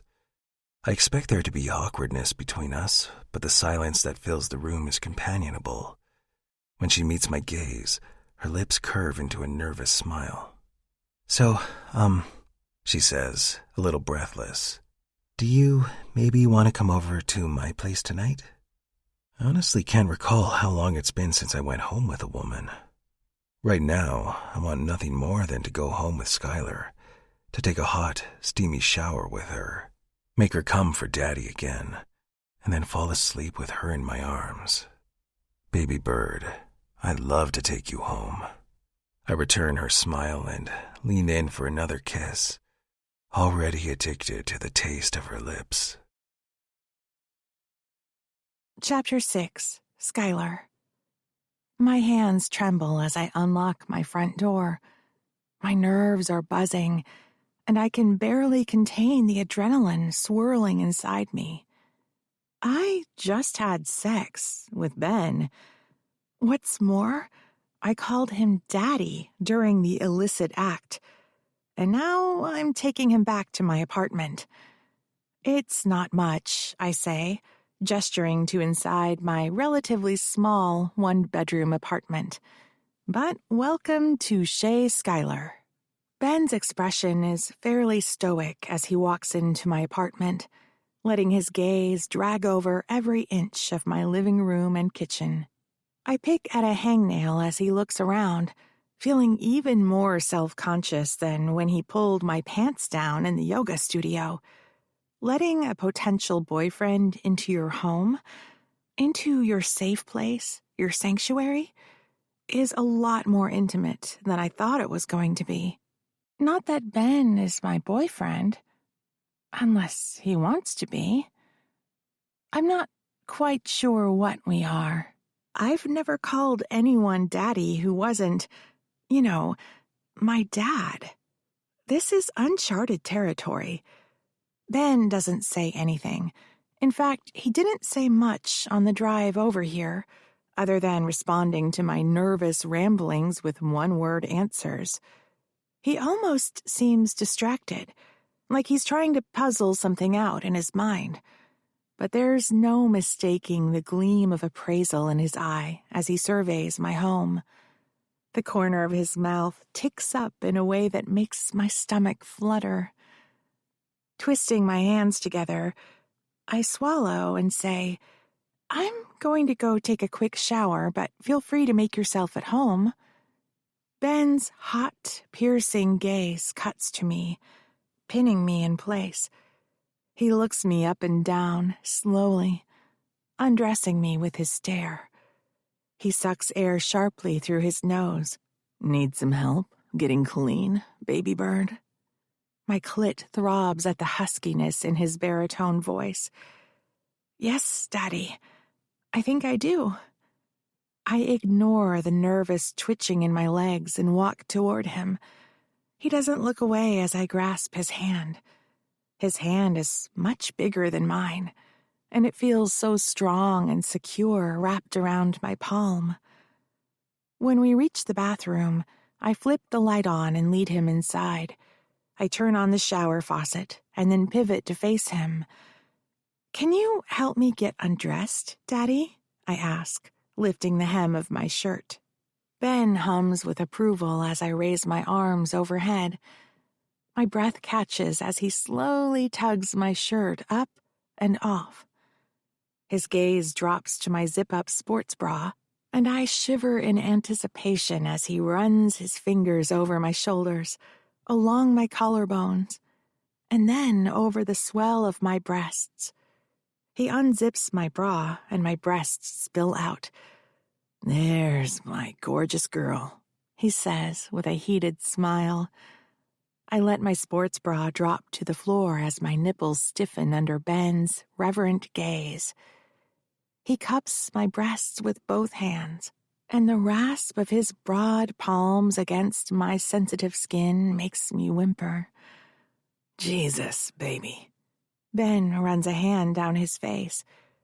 "You're going to be the death of me." With one hand still palming my breast, he surges forward and slams his lips against mine. Though our time together in the gym was wild, it was gentle compared to the way he's kissing me now. It's as if he's unable to contain his need for me. His lips move fervently against my own as his tongue completely dominates my mouth. I've had a handful of amazing kisses in my life, but this kiss blows every one of those out of the water. I feel lightheaded, borderline euphoric, and I want to get even closer to Ben, to chase even more of this intoxicating feeling. I hook my arms around his neck and keen softly into his mouth. Chuckling, he breaks the kiss to ask, "Does my baby bird like that?" I sigh, a wordless, "Uh-huh." He kisses me one last time and then pulls back. "Daddy likes it too. But let's get you in the shower. It's been a long night." Wait. A hot blush creeps up my neck as I guide his hand to the front of my leggings. "I still need your help with these, Daddy. Down here. Please." He cups my pussy through my leggings, applying just enough pressure to make me moan. "Of course, baby. Daddy can help you with that." Finally, he eases my pants down my legs, helping me to balance as he gently teases each foot free from the fabric. His fingers trace the outline of my calves, thighs, and hips as he stands back up. "Okay, baby bird," he says, nodding toward the steaming shower. "Hop on in." "What about you?" My eyebrows knit together, and I'm suddenly worried I've done something wrong. I thought he was going to fuck me again. "Aren't you going to—" Ben brushes a lock of my hair behind my ear. "I told you I'm going to take care of you, Skylar." His mouth tilts into a roguish grin as he pulls his shirt off. "In there." My mouth waters as I watch him strip. Every part of him is thick. His pumped chest, his corded arms, his muscular legs. And when he sheds his shorts, I'm reminded of how thick the monster is between his legs. His cock seems to get bigger the longer I stare at it, until it's practically tapping his defined abs. You like looking at me, baby bird. His voice rumbles throughout the small bathroom. I nod, unable to tear my gaze away from his throbbing cock. He all but growls, "Good. I like you looking at me too." He stalks toward me and my heart jumps in my chest. I step into the shower and Ben follows me. If I wasn't so turned on, I would laugh at how comical he looks in my small shower stall. He's practically taller than the shower head. He reaches behind me for the bottle of shampoo, then squeezes some into his palm. "Head down, eyes closed," he says, and I do as I'm told. He begins to lather shampoo in my hair, massaging my scalp. "Oh, that feels good," I moan, instantly relaxed. I close the short distance between us, pressing my breasts to his chest. My hands find his cock, but he guides them away. "Let's get your hair washed first, okay, baby bird? I don't want you getting soap in your eyes." The genuine sincerity and concern in his voice makes my lower belly burn and my pussy tighten. "Okay, Daddy," I whisper. I wait patiently as he shampoos and conditions my hair. By the time I'm all rinsed off, I'm throbbing and quivering, my body begging for attention. He froths the bar of soap in his hands and then smooths the lather all over me. Once he deems me clean enough, he grabs my hips and pulls me close, trapping his heavy cock between our bodies. He groans and bucks his hips, thrusting against me. "You've been such a good girl for Daddy. Are you ready for your reward?" "Please," I beg. He turns me around and guides my hands to the shower wall. "Spread your legs a little, baby bird." Pressing a hand to my stomach, he nudges my feet apart and then brings the head of his cock to my entrance. I arch my back in anticipation of his cock filling me. "Deep breath, baby." Ben sheathes himself inside my pussy. I moan as the breath is pushed out of me, and I'm struck by a sense of fullness that's new to me. He cups my breasts with both hands, gently pinching my nipples. I let out a strangled cry as my clit pulses. "Baby bird, you feel so good. Every part of you feels incredible. Your pussy, your tits, your hips." You feel good too, Daddy," I pant as he drags his cock in and out of me, spanking my ass with his hips. He's still playing with my nipples when I feel his warm tongue glide up the side of my neck. I turn my head to give him better access to my throat. His breath rasps in my ear, labored and a little desperate. Knowing I'm capable of making him feel good makes my chest flutter and my inner muscles clench. Ben moans, pressing me firmly against the wall as he thrusts his cock deep inside me. "Your little pussy is so hot and tight, baby bird." He pumps faster, kneading my breast and gripping my hip firmly enough to bruise. I rock back toward him, trying to match his vicious rhythm. "I might be tight, Daddy, but you're also really big." His rhythm stutters. I gasp as his hand slides between my thighs and his fingers find my clit. I'm already teetering on the edge, so when he rolls my clit between his soapy fingers, I immediately come undone, and the waves of pleasure don't stop as Ben continues to move inside me. My orgasm stretches on and on until I can no longer hold myself up. But Ben's strong arms hold me upright long enough for him to come with a low roar. As he spills inside me, he tilts my head back to rest on his shoulder. He keeps us pressed together, his front against my back, skin against skin, for a few minutes. I twitch as his fingertip ghosts over my clit, before he finally pulls away. His deep groan rumbles against my back. I'll never get enough of you, Skylar. And though I've only known this man a week, I already feel the same. Half an hour later, I'm puttering around my kitchen in search of ingredients for something quick and tasty, while Ben watches on with an amused smile. So, he says, what does the dietitian recommend for a late-night snack? I blush as he tucks his hand into the waistband of my shorts. The man's been inside me twice now, but for some reason, my cheeks still catch fire in response to his touch.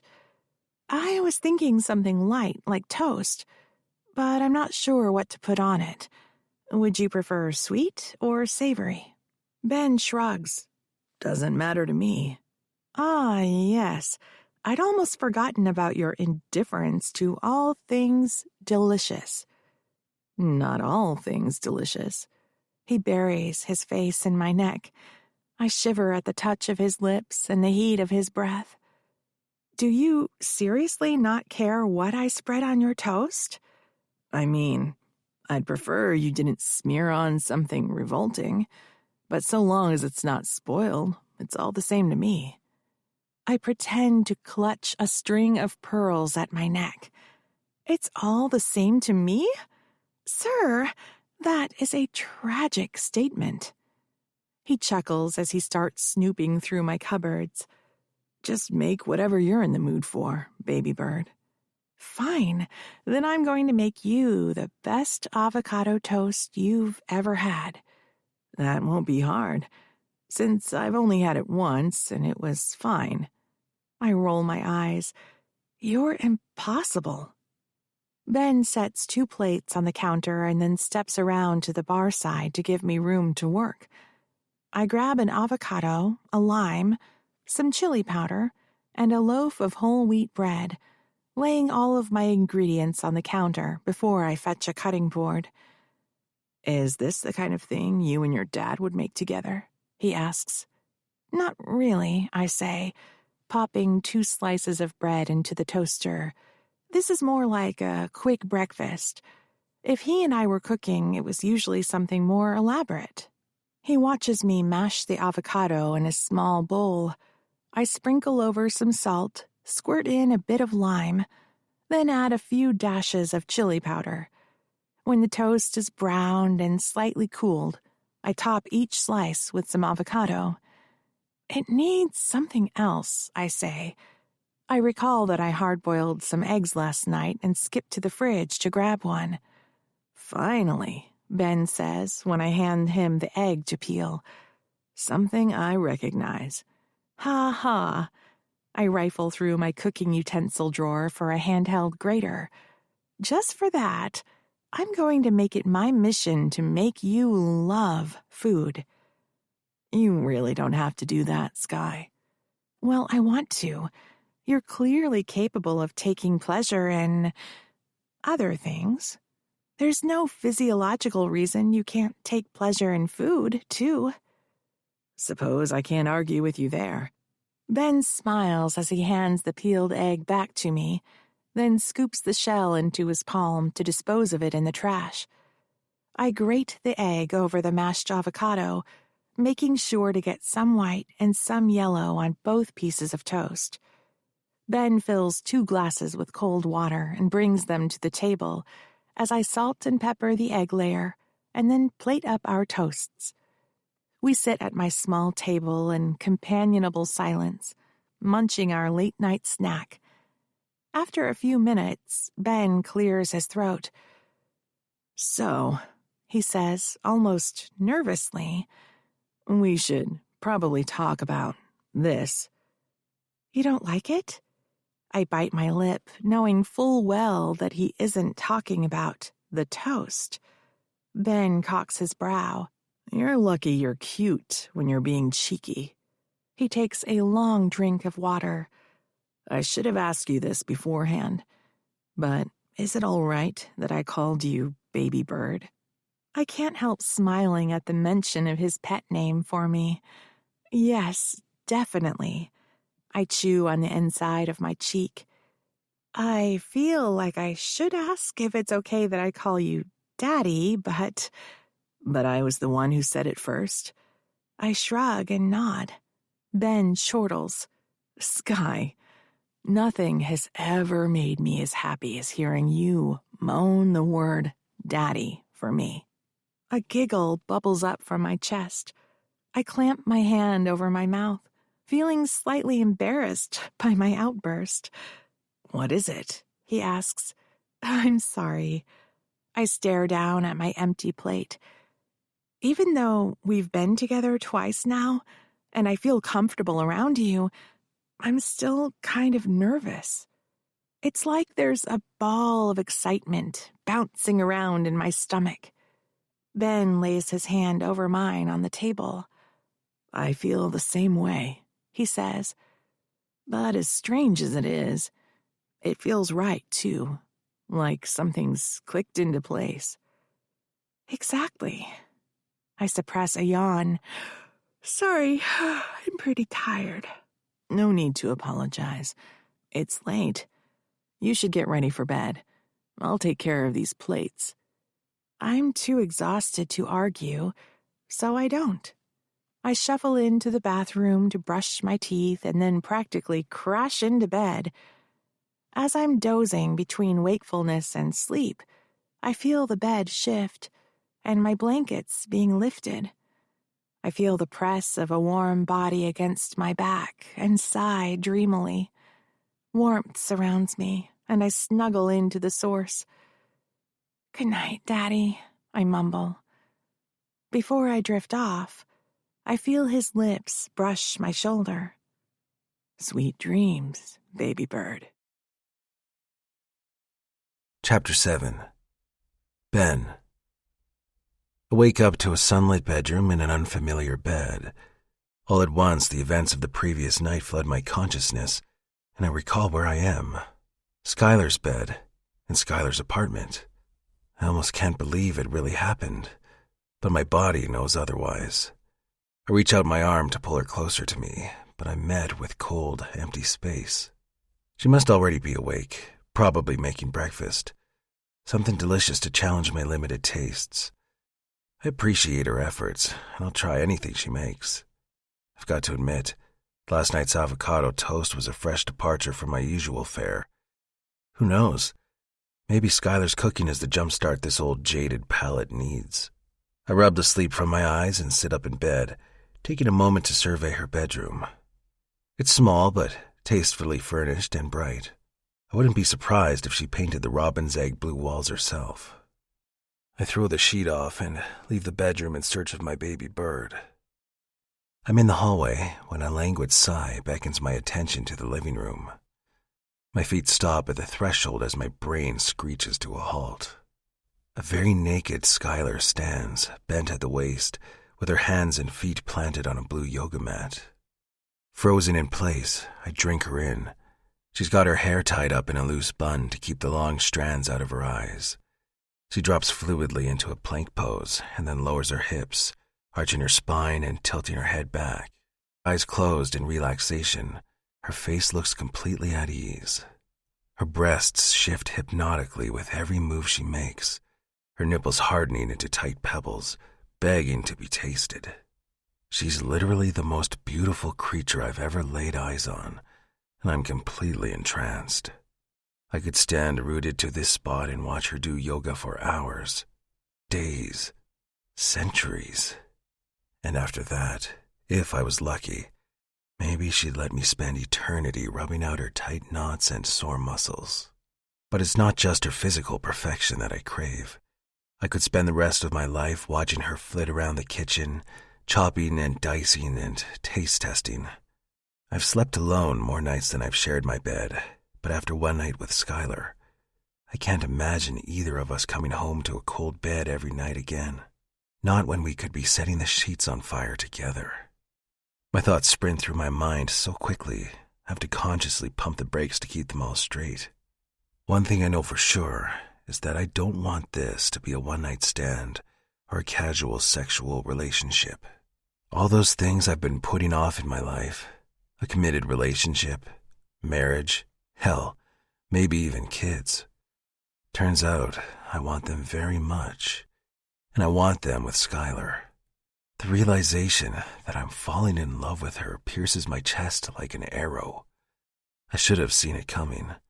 Since the moment we met, falling for Skylar has felt like an inevitability. I just didn't think it would happen this quickly. I want to shout about it from the rooftops, lay my public claim on her so no one else gets any ideas. But I can't shout about it yet. It's way too soon for all that. She'll think I'm nuts. I clear my throat to make my presence known. Good morning, baby bird. Skylar turns mid-pose to greet me with a warm smile. Good morning, Daddy. Heat surges through me, sending a rush of blood to my groin.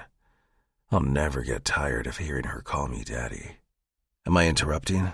I ask, stepping into the living room. Not at all. She lifts her arms overhead, raising her breasts in the process. Just doing my morning sun salutations. Would you like to join me? I'd love to, baby, but I may need a little guidance. It's been a while since I actually did any yoga. Lucky for you, I'm a yoga instructor. Come here, we can share the mat so you don't slip on the floor. She steps to one end of the mat and motions for me to stand across from her. I take up the position and she looks me up and down with a sly grin. You know, she says, this will probably be easier with your boxers off. My own lips quirk up. Baby bird, you're just trying to get me naked? Maybe. Yes. Well, I can't fault you for being truthful. She wets her gorgeous lips as I slide my boxers off. A bright blush makes its way up from her chest to her cheeks. Okay, she says breathlessly. Now that you're in proper attire, we can begin. First, we'll bring our hands up just like this. I follow her instructions to the best of my ability, and within a few minutes I can feel my muscles stretching and straining pleasantly. Still, though I make a point to stretch after every workout, my flexibility has nothing on Skylar's elasticity. Holy hell, Sky, I rasp. My calves are gonna hate me after this. Don't push past the point of comfort. It shouldn't hurt. She stretches her arm behind her back. I'll go get us some water and then we can do a few more poses, okay? I grunt my approval and take a seat on the mat. My gaze catches a tripod set up in the corner that I don't recall seeing there last night. Skylar's smartphone has been fitted into the support brackets, with the camera pointed directly at where we were doing yoga just now. When she comes back with 2 glasses of life-saving water, I decide to ask her about it. What's with the phone? I ask, nodding to the tripod. She sees what I'm referring to and blushes. Oh, that's actually for my blog. You have a blog? What do you post? She bites her lip before she answers. I post a lot of body positivity content, and I have the tripod set up because I sometimes like to post pictures of myself doing yoga. Regular yoga or naked yoga? Both. She meets my gaze and holds it. Does that bother you? No. I'll admit, I'm more than a little surprised by the revelation, but I'm not bothered. If anything, the thought of other people appreciating Skylar's beauty fills me with a sense of satisfaction, and more than a little pride. Yes, my baby girl is sexy as fuck. Thanks for noticing. Now fuck off. I try not to show my face in the nude photos in case they get stolen from the blog. Her expression falters for a split second, but she recovers quickly. I won't lie, getting likes and comments is a nice ego boost, but mostly I just like to show my readers that anyone can do yoga, no matter their size. Was that ever really in question? For a lot of people, yeah, it is. It can be intimidating to walk into a gym or a yoga studio as a larger person. There's a lot of shame and stigma to wade through. Like, why bother trying to take care of your body when society tells you you're worthless and disgusting? She gestures down to her naked form. I want my readers to feel beautiful and confident in their own skin, so I show them mine. That's amazing, Skylar. You're amazing, I say, and she beams up at me. I cup her cheek in my hand, letting my thumb drag across her lips. You know I can't get enough of your gorgeous curves, but I have to say, your confidence is incredibly sexy too. I feel her throat work against my hand as she swallows. Would you like to take a picture with me? You mean for your blog? I ask, tilting my head. She nods, and a predatory grin spreads on my lips. Knowing that countless strangers will see the two of us together, skin to skin, sets my blood on fire. Just one look, and they'll see that I'm the man in her life.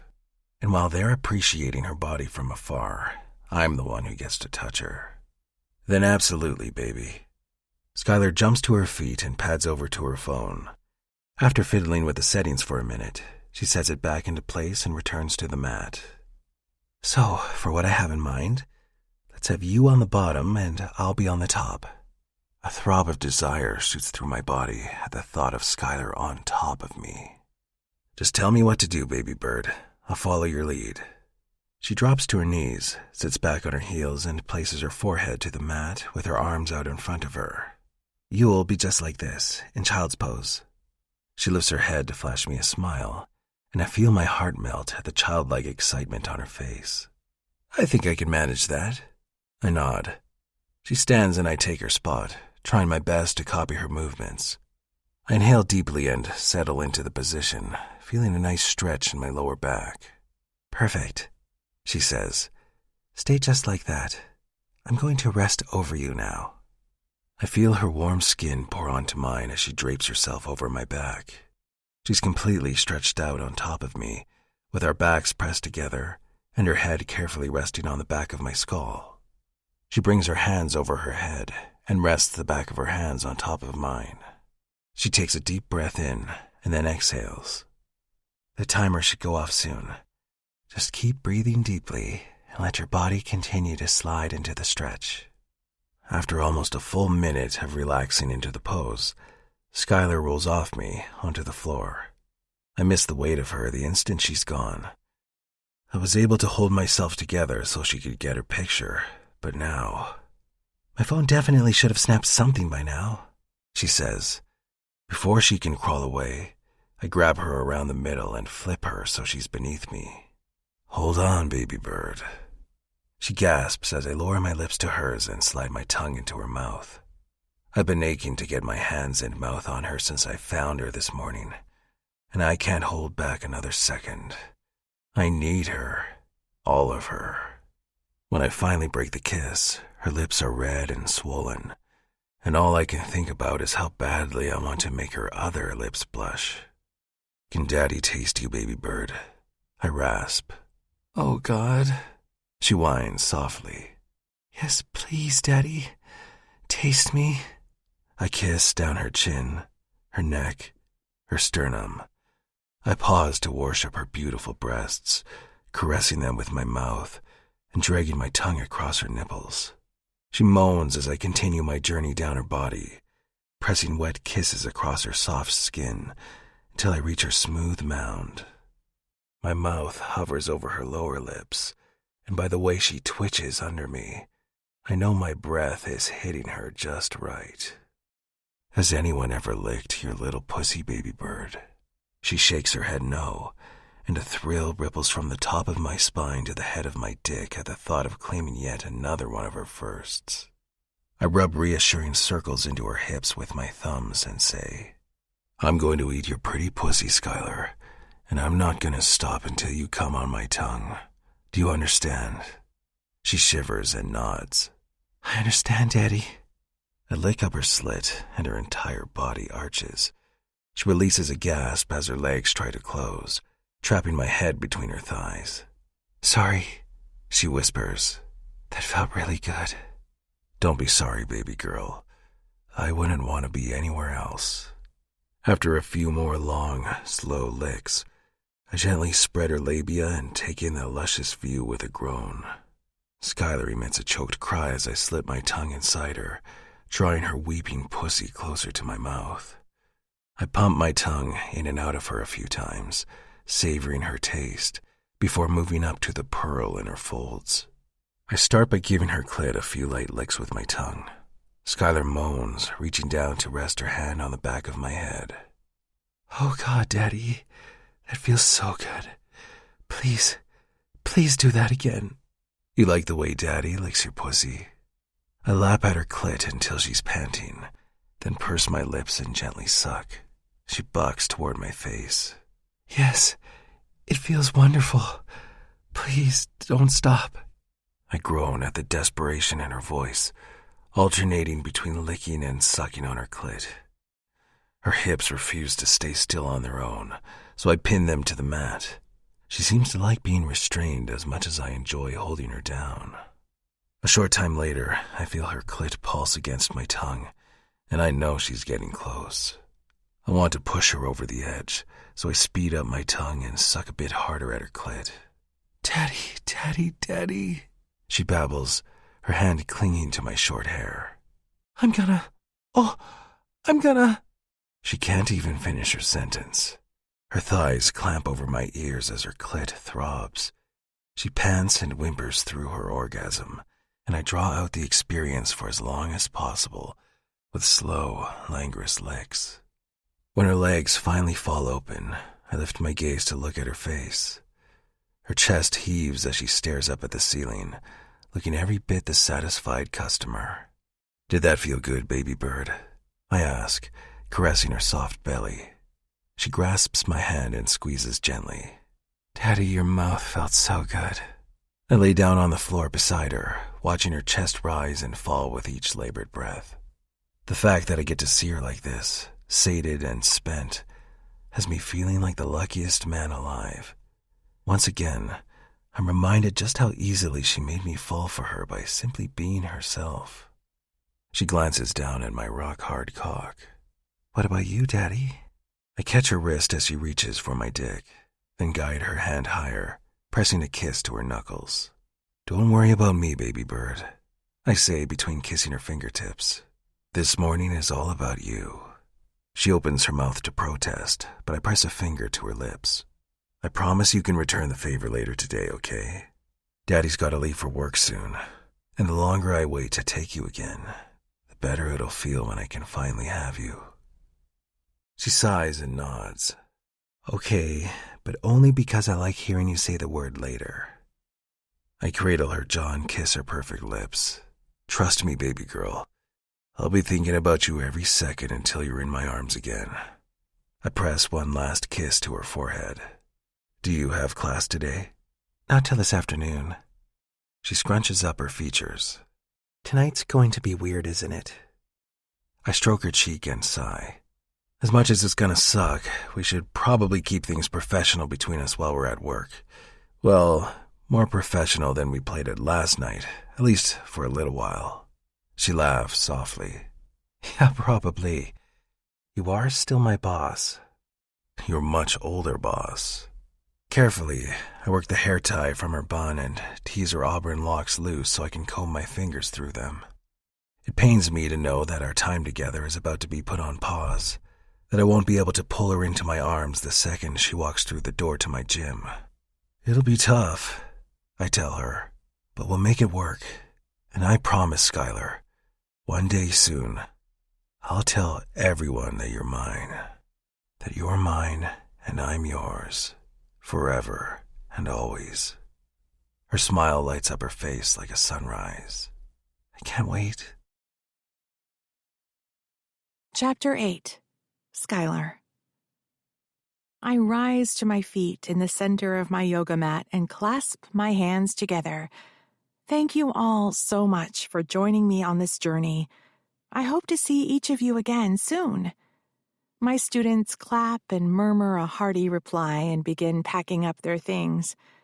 Turning to my own bag, I dig through my stuff and pull out my phone and a homemade protein bar. I have about 15 minutes until my last class of the night starts, just enough time for a quick snack/energy boost. The delicious flavors of cherries and dark chocolate explode on my tongue as I bite into the protein bar. It's a heavenly combination, and I'm not the only one who thinks so. Over the past week, ever since the night Ben and I had sex right here in the studio, I've been bringing him homemade snacks and bagged lunches. I meant everything I said about getting him excited about food. He's still pretty ambivalent toward my veggie sandwich wraps, but he's fallen in love with my dad's recipe for cherry chocolate protein bars, and I can understand why. They're easy to fall for, just like Ben. I know it's too soon to be thinking along those lines, but I try not to make a habit of lying to myself. We've been seeing each other for about a week now, and so far we've managed to keep our budding relationship below Moody and Barbie's radar. From the outside looking in, I don't think anyone can tell that we're more than colleagues, even if Ben does drive me home after every shift. The instant we're out of the parking lot, his hand is on my thigh, and then it's Daddy and Baby Bird until one of us has to leave the next morning. I love having Ben in my tiny apartment, sharing my bed, taking up space, making it feel like more than just a place to house my things while I'm in school. I'm not sure if it's because of the whole daddy thing, but when I'm in Ben's arms, I feel at home. I'll admit, juggling work, school, and this sort of relationship with Ben has distracted me from posting on my blog these past few days. However, the latest photo I posted, the one of Ben and me doing yoga, has received more likes and comments than all of my previous posts combined. My readers are positively smitten with my beefcake yoga buddy. Same, y'all. Hard. Same. Even with the success of the post, I haven't asked Ben to take any more pictures, but I want to.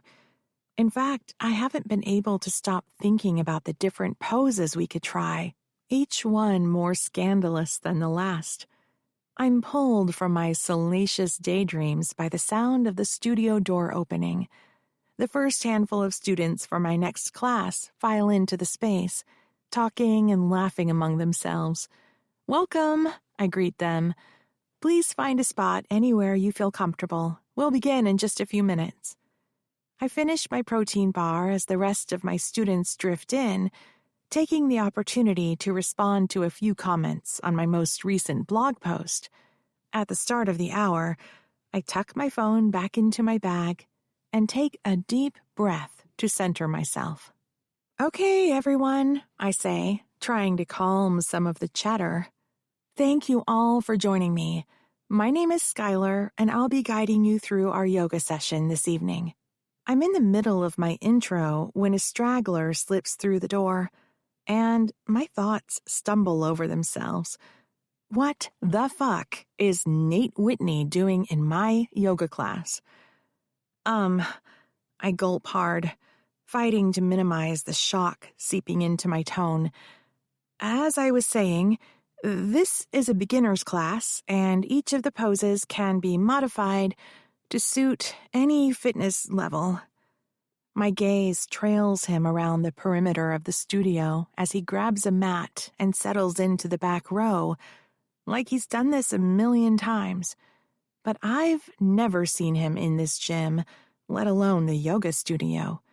I have no idea why he's here, but from the way he's smirking at me, without a trace of surprise on his smug face, I'm willing to bet he's not here to balance his chakras. As flustered as I am on the inside, this is still my job. I have a responsibility to the rest of my students to make this a positive experience for everyone. With a fortifying breath, I push on, leaning hard into my script and the muscle memory of having run through these poses 1,000 times. We're going to start on the floor with our legs crossed and our hands on our knees. I sit down on my mat to model the position. Focus on keeping your back straight and your shoulders back.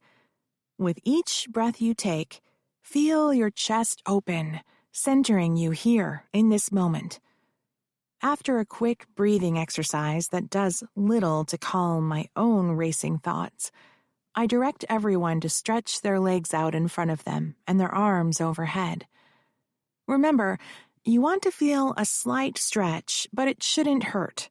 If something hurts, ease up on the stretch or take a break, and then jump back in with a modified position. I'll be demonstrating modified versions of certain poses as we go along. I continue leading the class as though Nate isn't here, though I can practically feel the chill from his cold stare as I move around the room, helping people adjust their posture. After a brief balancing workout and some sun salutations, I guide everyone into table pose, on hands and knees, and spend a few minutes focusing on back stretches. I end the class in Shavasana, with everyone lying prone on their mats, relaxing.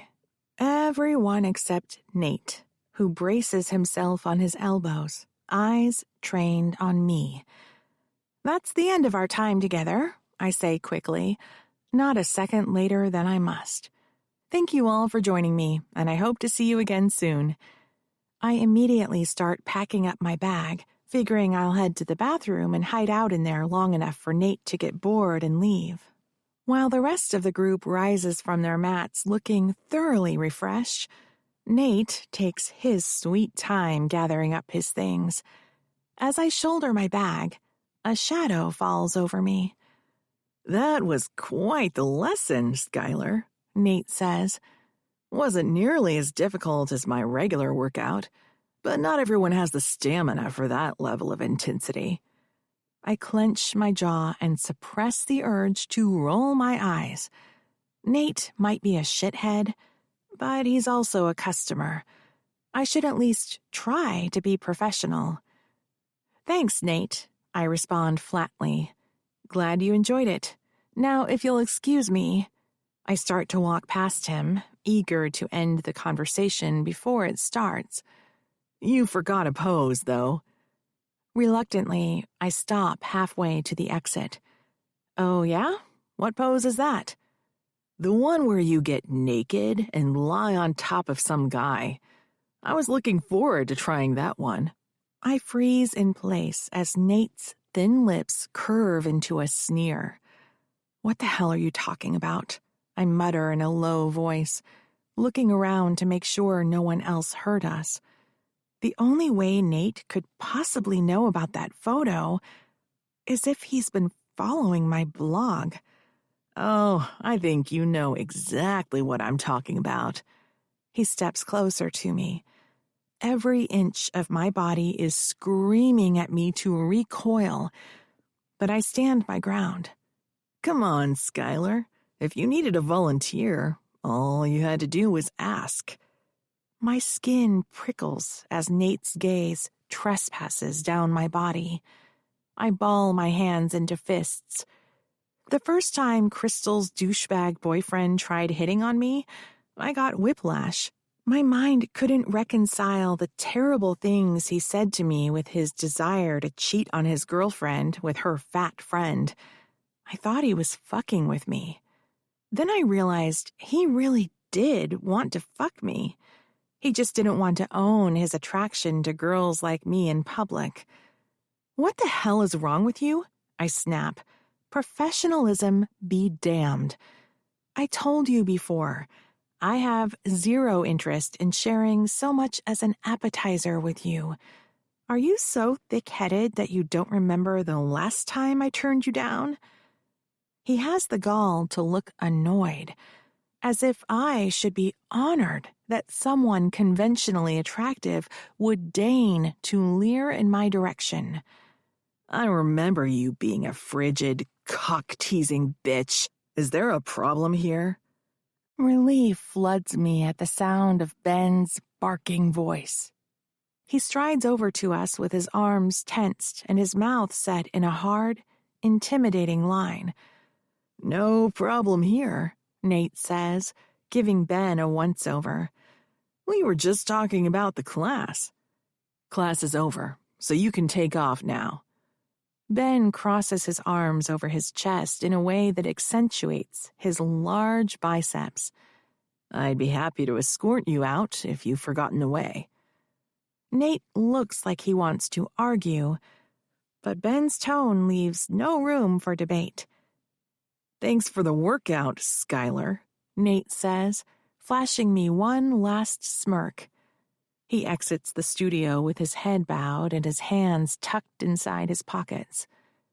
Ben watches him go and then continues staring at the closed door, probably to make sure Nate doesn't intend to slip back into the room. What the hell was that about? Ben asks. My jaw aches from clenching my teeth. Nothing, I say quickly. Just a guy from school. I hike my bag higher onto my shoulder and turn to leave. I don't want Ben to see how much Nate's presence in class affected me. I've been dealing with assholes like him my whole life, and if I've learned anything from my experiences dealing with them, it's that they don't deserve so much as a second thought. Sky, wait. Ben cups my chin, urging me to meet his troubled gaze. Baby bird, that didn't seem like nothing. My resolve melts at his touch and the warmth in his voice. Not here, I whisper. I follow Ben to his office.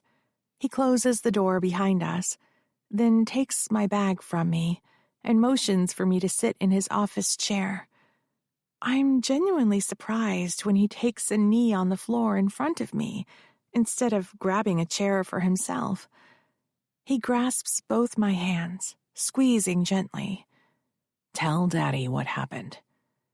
I swallow to loosen my throat muscles. That was Crystal's boyfriend, Nate. He showed up late to my class after I'd already started teaching. I think he was trying to rile me up. Ben exhales sharply, but the fingers caressing the backs of my palms remain gentle. Why would he want to do that? I told you I know Crystal, but that's not the whole story.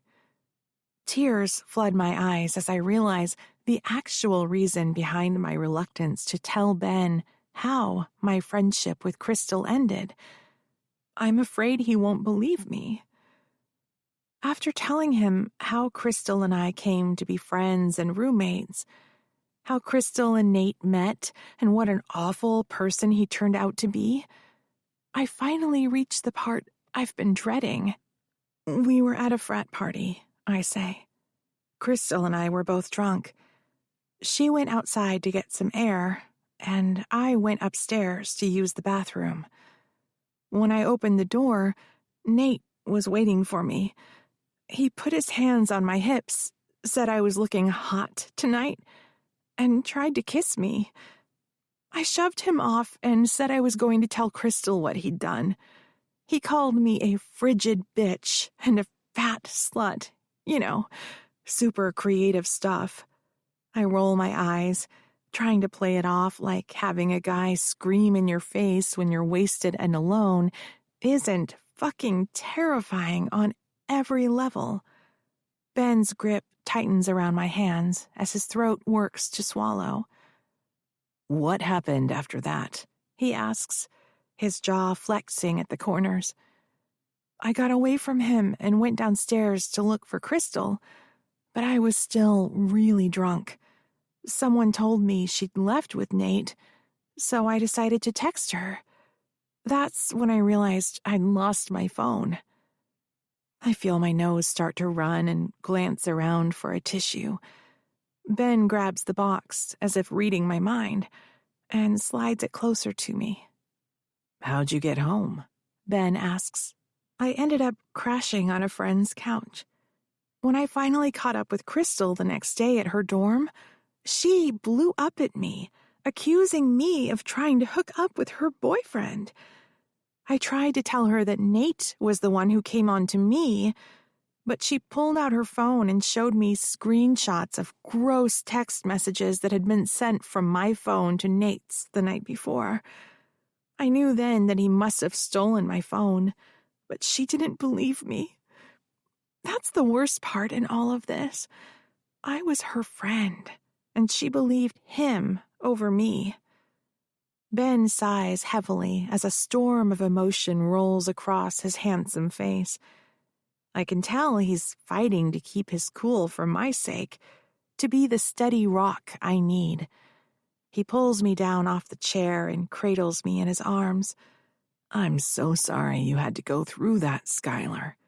His chest rumbles under my cheek. If he comes in here again, I want you to come find me. I don't care if you're in the middle of a class or if he's all the way across the room minding his own business. You come and get me. Understood? I nod. Thank you for believing me, Daddy. Of course, baby. I'll always believe you. For some reason, his words prompt more tears to flow down my cheeks. Shh, he whispers. It's okay, sweetheart. Daddy's got you. But he asked about the picture of us on my blog. What if he recognizes you and tells Crystal that we're together? What will we do then? His hand stills. Nate's been looking at your blog? That's what he said before you walked into the studio. Ben's body goes taut against mine, like he's barely holding himself back from tearing off into the night to go hunt Nate down. We'll deal with it, Ben says. But until that happens, I don't want you to worry about it. He rubs my back in silence until I'm no longer sobbing, then says, Baby Bird, would you like to come to Chattanooga with me this weekend? I have to scope out a potential location for a new gym, and I'd love to have you there with me. Really? I say, gazing up at him. The thought of leaving our everyday lives behind and going somewhere we can actually be a couple, out in the open, makes my stomach flutter. Yes, really. He cups my cheek in his big, warm hand. I think you, of all people, could use a mini vacation to help take your mind off things. Something warm blossoms in my chest when Ben smiles down at me. I'd love to go away with you, Daddy. He presses a feather-like kiss to the crown of my head. I know, in a minute, I'll have to let go of him. In a minute, we'll have to return to the real world, the one where he's my boss and I'm a member of his staff. We'll have to pretend like we don't care for each other the way that we do. We'll have to go back to being Skylar and Ben. But that's in a minute. Right now, we get to be Daddy and Baby Bird. And I'm going to cling to that for as long as I can. Chapter 9. Ben. The setting sun washes Skylar's face with an orange glow as we exit the commercial building we've just toured. Thanks for driving all the way out here, folks. The realtor, Ronnie, tips his cowboy hat and hands me a crisp white business card with his name and number. If you think of any other questions or if you want me to put a bid in, don't hesitate to give me a call. I nod to him. We appreciate you showing us around. My pleasure, he says. Do y'all need a ride back to your hotel or anything? No, we're good, I say, taking Skylar's hand in mine. Thanks for the offer, though. Ronnie nods and then heads off, leaving Skylar and me by ourselves in the heart of downtown Chattanooga. As soon as the realtor is out of sight, Skylar turns to me, a brilliant smile gracing her pink lips. So, what did you think of the place? She asks. I begin leading her down the sidewalk toward a line of shops and restaurants that are quickly filling up with the weekend dinner crowds. I think it's got potential. I rub my thumb on the back of her hand. It's amazing to be able to hold her hand out in the open like this. Back at the gym, I'd have to worry about whether I was standing too close to her or watching her too intently. But here, we're just two small fish in a sea of strangers. The ease with which we've been able to act like a normal couple is making me greedy. It's making me want to do these sorts of things back home, too. But I know we can't, at least not right now. So I focus on how lucky I feel to be able to kiss her right here on this sidewalk, leaning down and pressing my lips against her smiling ones. What made you do that, Daddy? She asks with a soft chuckle. The simple fact that I could. Skylar's grin lights up her whole face. The space is certainly big enough, she says, returning to the topic at hand. The second floor looks like it could be broken up into at least 3 large studios, and the location is perfect for drawing foot traffic. My chest swells with love for the girl at my side. Listening to her talk about the future, like she's invested in the outcome, makes me want to cradle her face and tell her how badly I want her to be part of mine. She's already changed my life in the short amount of time we've known each other. But the thought of moving too fast and scaring her off still terrifies me. So I settle for squeezing her hand and we continue down the sidewalk. You're right, I tell her. This is definitely the best location out of all the ones I've looked at. Great parking, too. We weave through a throng of people waiting outside a small trendy bistro. Skylar pauses to read the menu posted in the window. This place seems cool, she says. Want to eat here for dinner? It does look good, but I actually already have something else in mind. She gapes at me, eyes wide with exaggerated shock. What? Mister, I only eat food as fuel, already researched places to eat in the area. I laugh and gently tug her arm so we can resume our stroll. Yes, Miss Food should always be delicious. Even I can take an interest in dinner when the situation calls for it. She bounces on the balls of her feet. Well, where are we going? It's a surprise. Uh-oh, should I be nervous? Depends on whether or not you trust me.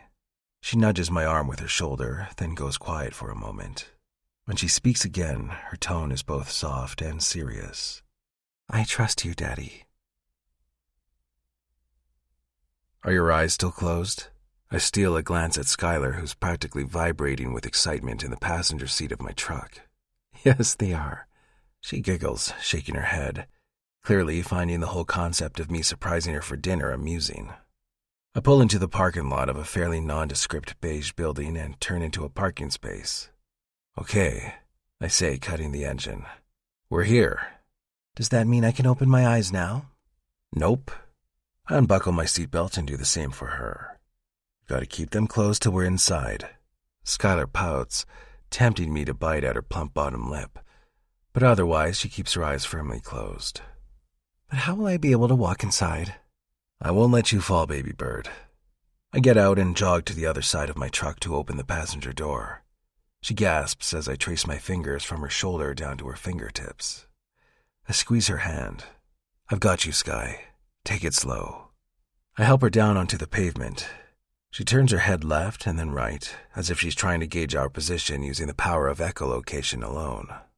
Any guesses as to where we are? I ask, trying to hold in my chuckles. Her chin falls to her chest in defeat. No. You'll see soon enough, I promise. Laying my hands on her shoulders, I step behind her, guiding her into the building and making sure she doesn't bump into anything. Don't make me walk into a wall or something, Skylar mutters. I touch my lips to the shell of her ear and whisper, Baby bird, I would never do that. She gasps, and I feel her shoulder muscles relax beneath my hands. I love that I can make her shiver with nothing but a few words and a simple touch. You better not, Daddy, she grumbles, trying to sound threatening and failing miserably. Not that I'd ever tell her that. I guide her into the building, holding the door so she can step through easily, then direct her into an elevator and up 3 floors. We collide with a wall of delicious smells as soon as we step off the elevator. A few more steps down the hall, I open the door leading to Skylar's surprise. Can I open my eyes now? Skylar asks, clasping her hands together and beaming with excitement. Pretty please, with a cherry on top? This time I can't hold in my laughter. Yes, Sky, you can look now. She opens her eyes and her jaw drops. For the first time since we met, my baby girl is speechless as her gaze roves over the multiple cooking stations, each one complete with a stove, prepping area, and storage cabinets for cooking supplies. One cooking station stands at the front of the room, visible from all the others, where a handful of people are already clustered, making small talk and presumably waiting for the chef to arrive. What is this? Skylar asks, staring at the room in disbelief. I rub the back of my head nervously, hoping I haven't misjudged her level of interest or inadvertently insulted her by signing her up for a class. It's a cooking class, I tell her. You told me you and your dad used to cook together all the time, so I thought it'd be fun if we did some cooking together. They offer all kinds of classes here a few nights a week, and tonight the theme is Ethiopian dishes. I've never had Ethiopian food, so I thought it might be interesting to learn. But if you already know the dish, or if you don't like it, we can just... Skylar cuts off my worried rambling by throwing her arms around my neck and hugging me tightly. Oh my God, Ben. This is so incredibly thoughtful. She pecks small kisses all over my lips and cheeks. Thank you, thank you, thank you. This is the best surprise ever. I love it so much. Drunk on Skylar's kisses, I can't resist blurting, I love you. My heart stutters in my chest. Skylar pulls back just enough to meet my gaze. You do? Ah, to hell with it. I touch my forehead to hers. I love you, Skylar. I've been falling for you since the moment we met. You don't have to respond. I didn't tell you to put you on the spot or anything. I just can't hold back the way I feel about you any longer. I need you to know how important you are to me. She surprises me by rising onto her tiptoes and pulling me in for a deep, passionate kiss. When the two of us finally part, we're both breathless. Ben, you have no idea how happy that makes me, she says, caressing my cheek. I love you too. So much it hurts, and I'm just so happy to hear you feel the same way. I slant my lips over hers and she opens to me. Our tongues tangle as my fingers weave into her hair. The world falls away as my love for Skylar rushes through my veins. I can't recall a time when I felt this happy, holding Skylar tight against me in the middle of a classroom. Someone clears their throat behind us. Skylar pulls back with a gasp and spins toward the sound. An older dark-skinned woman smiles patiently at the two of us. Nice to see a couple that doesn't skimp on the spice, the woman says. When you're ready, please make your way to the front station and we'll get started. She gestures to the station where the other students have already gathered. Yes, ma'am. Thank you, Skylar says, a crimson blush painting her cheeks. The woman, our instructor, winks at Skylar and then heads to the front of the room. Skylar looks up at me, the red in her cheeks making her eyes shine like gems. I guess we should stop making out and go join the others. We will. I grasp her wrist and gently pull her back against my chest. But first, I want you to know that when we get back to the hotel, I'm going to show you exactly how much I love you, baby bird. I'm going to love you so hard. You're going to need me to bring you breakfast in bed in the morning. That's a promise. And Daddy always keeps his promises, doesn't he? She captures her bottom lip between her teeth. Yes, Daddy. I plant a final kiss on her cheek. Good girl. Now let's get cooking. Chapter 10. Skylar. I hum as I unload the dishwasher, drying the excess water droplets with a dish towel and letting my mind wander back to the amazing weekend I spent with Ben. The 2 days we shared in Chattanooga were an absolute dream. I can't help but smile every time I think about how adorably helpless Ben was at the start of the cooking class, intimidated by all the spices and unfamiliar ingredients. The dishes we made together were such a departure from his usual method of sprinkling salt and pepper on some chicken, tossing it in the oven, and calling it done. When we finally sat down to taste our delicious meal, his chest puffed up with pride. He liked it, and I was so happy that he was happy, that he genuinely enjoyed the process. But the best part of the weekend, hands down, was the moment Ben confessed his love for me. As soon as he said it, I knew in my bones that I felt the same way, and it was such a relief to hear him say the words. And now that we've admitted our feelings to each other, It's like our relationship has become 100 times deeper, 1,000 times more intimate. Even the sex is more intense because of it. When Ben moaned the words, "Daddy loves you, baby bird," while burying himself to the hilt inside me, I saw shooting stars. I came harder than I've ever come before, my whole body shuddering with the force of my climax. I whispered my love for him in between moans and whimpers, and I know he felt it because he came soon after, rasping my name into my ear. We've been away from each other for less than a day, but I already miss him like crazy. I can't wait to see him again tonight, and every night thereafter. God, I love him. I love him. I love him. I didn't think it was possible to crave another person this intensely, but I need to see him. Need him to wrap his big, strong arms around me. I'm literally counting down the minutes until I can see his face again. A series of swift knocks on my door snaps me out of my thoughts. I set down the plate I've been trying and go answer the door. My heart stops. Crystal stands outside my apartment with her arms crossed and her mouth pinched in anger. "We need to talk," she says tersely. Inevitability, like a bucket of icy water, pours over me. She knows about my blog. I expect to feel mortified, but I don't. What I feel is a bittersweet blend of pity for Crystal and vindication for myself. Surely, if Nate had shown her my blog, she'd have asked him why he was looking at it in the first place. She'd have to at least wonder what made him seek me out. And then maybe she'd start to question his side of things. Right? "Crystal, She steps forward, pointing a finger in my face. "I knew you were jealous of what I have with Nate, but this is low, even for you. You need to stop sleeping with my uncle right now, or I'm going to tell everyone what you two have been doing." Her tone is harsh and cutting, and I'm genuinely surprised there isn't steam coming out of her ears. "Seriously?" I hiss back at her, swatting her hand out of my face. "That's what you think this is about? You think I'm so jealous of your life that I'd seduce your uncle just to get a piece of it? That doesn't even make sense." "Well, you've done it before, haven't you?" "No, I haven't.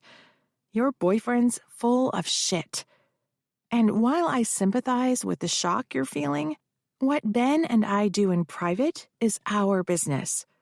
"So you admit it, then?" I squint, confused. I can't exactly deny the photographic evidence, now can I? "What photographic evidence? You guys take pictures?" Crystal shudders like she's going to be sick. "Obviously," I say. "I mean, that's what this whole thing is about, right? Nate showed you the photo, and rather than confront your shitty-ass boyfriend about why he's been following your former friend's blog all these months, you come here to threaten me." That seems to take the wind out of her sails a little bit. She purses her lips, her eyebrows knitting together. "Your blog?" Crystal appears genuinely confused, which confuses me even more. Sighing, I step back into my apartment and gesture for her to follow me. As much as I love giving my neighbors something to gossip about, can we please continue this conversation behind closed doors? She hesitates for a moment before stepping inside. I take a seat on the couch and motion for her to join me if she wants to. She chooses to stand. I let the silence hang between us like a taut guitar string, trying to ease some of the tension. "Let's just back up a second," I sigh, rubbing my forehead. How did you find out about me and Ben? Nate told me, she says, as if that's the obvious answer. And how did he find out about it? He saw you guys kissing at the gym. So, I realize, Nate did recognize Ben's body from the photo. I can't say I'm surprised. Ben's physique is rather distinct. I rack my brain for any recollection of a slip-up at the gym, a moment of weakness when Ben and I couldn't resist each other. But in spite of our all-consuming passion, we've been very good about keeping things professional at the gym. Unless Nate happened to be there the night Ben took my virginity, there's no way he saw us kissing. Crystal, Nate couldn't have seen us kissing at the gym. When she starts to protest, I cut her off with, I know this because I know exactly how Nate found out about us. He found out through my blog. What blog? You keep mentioning this blog like I'm supposed to know what you're talking about. Finally, she sits down on the opposite end of the couch. I know I don't owe her an explanation, but as much as I'd prefer to keep some semblance of my privacy, I want Crystal to know what Nate's been doing behind her back. We may never be able to repair our friendship, but I care about her enough as a person that I don't want to see her get taken advantage of. I have a blog about body positivity. It's not popular or anything, but I like helping people feel comfortable in their own bodies. One of the ways I do this is by posting pictures of myself doing yoga. And I take a deep, fortifying breath. Sometimes I don't wear clothes in these photos. Crystal's eyes widen, but she doesn't say anything, so I continue. A couple of weeks ago, Ben stayed overnight, and the next morning we did yoga and took a photo. I gesture down my body, trying to skirt around having to say, yeah, I took naked yoga photos with your uncle. Her face glows pink, and I know she understands the implication. I posted the photo on my blog, and a few days later, Nate came to one of my yoga classes.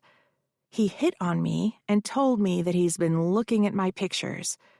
Ben walked up to us, and I guess Nate recognized his body type.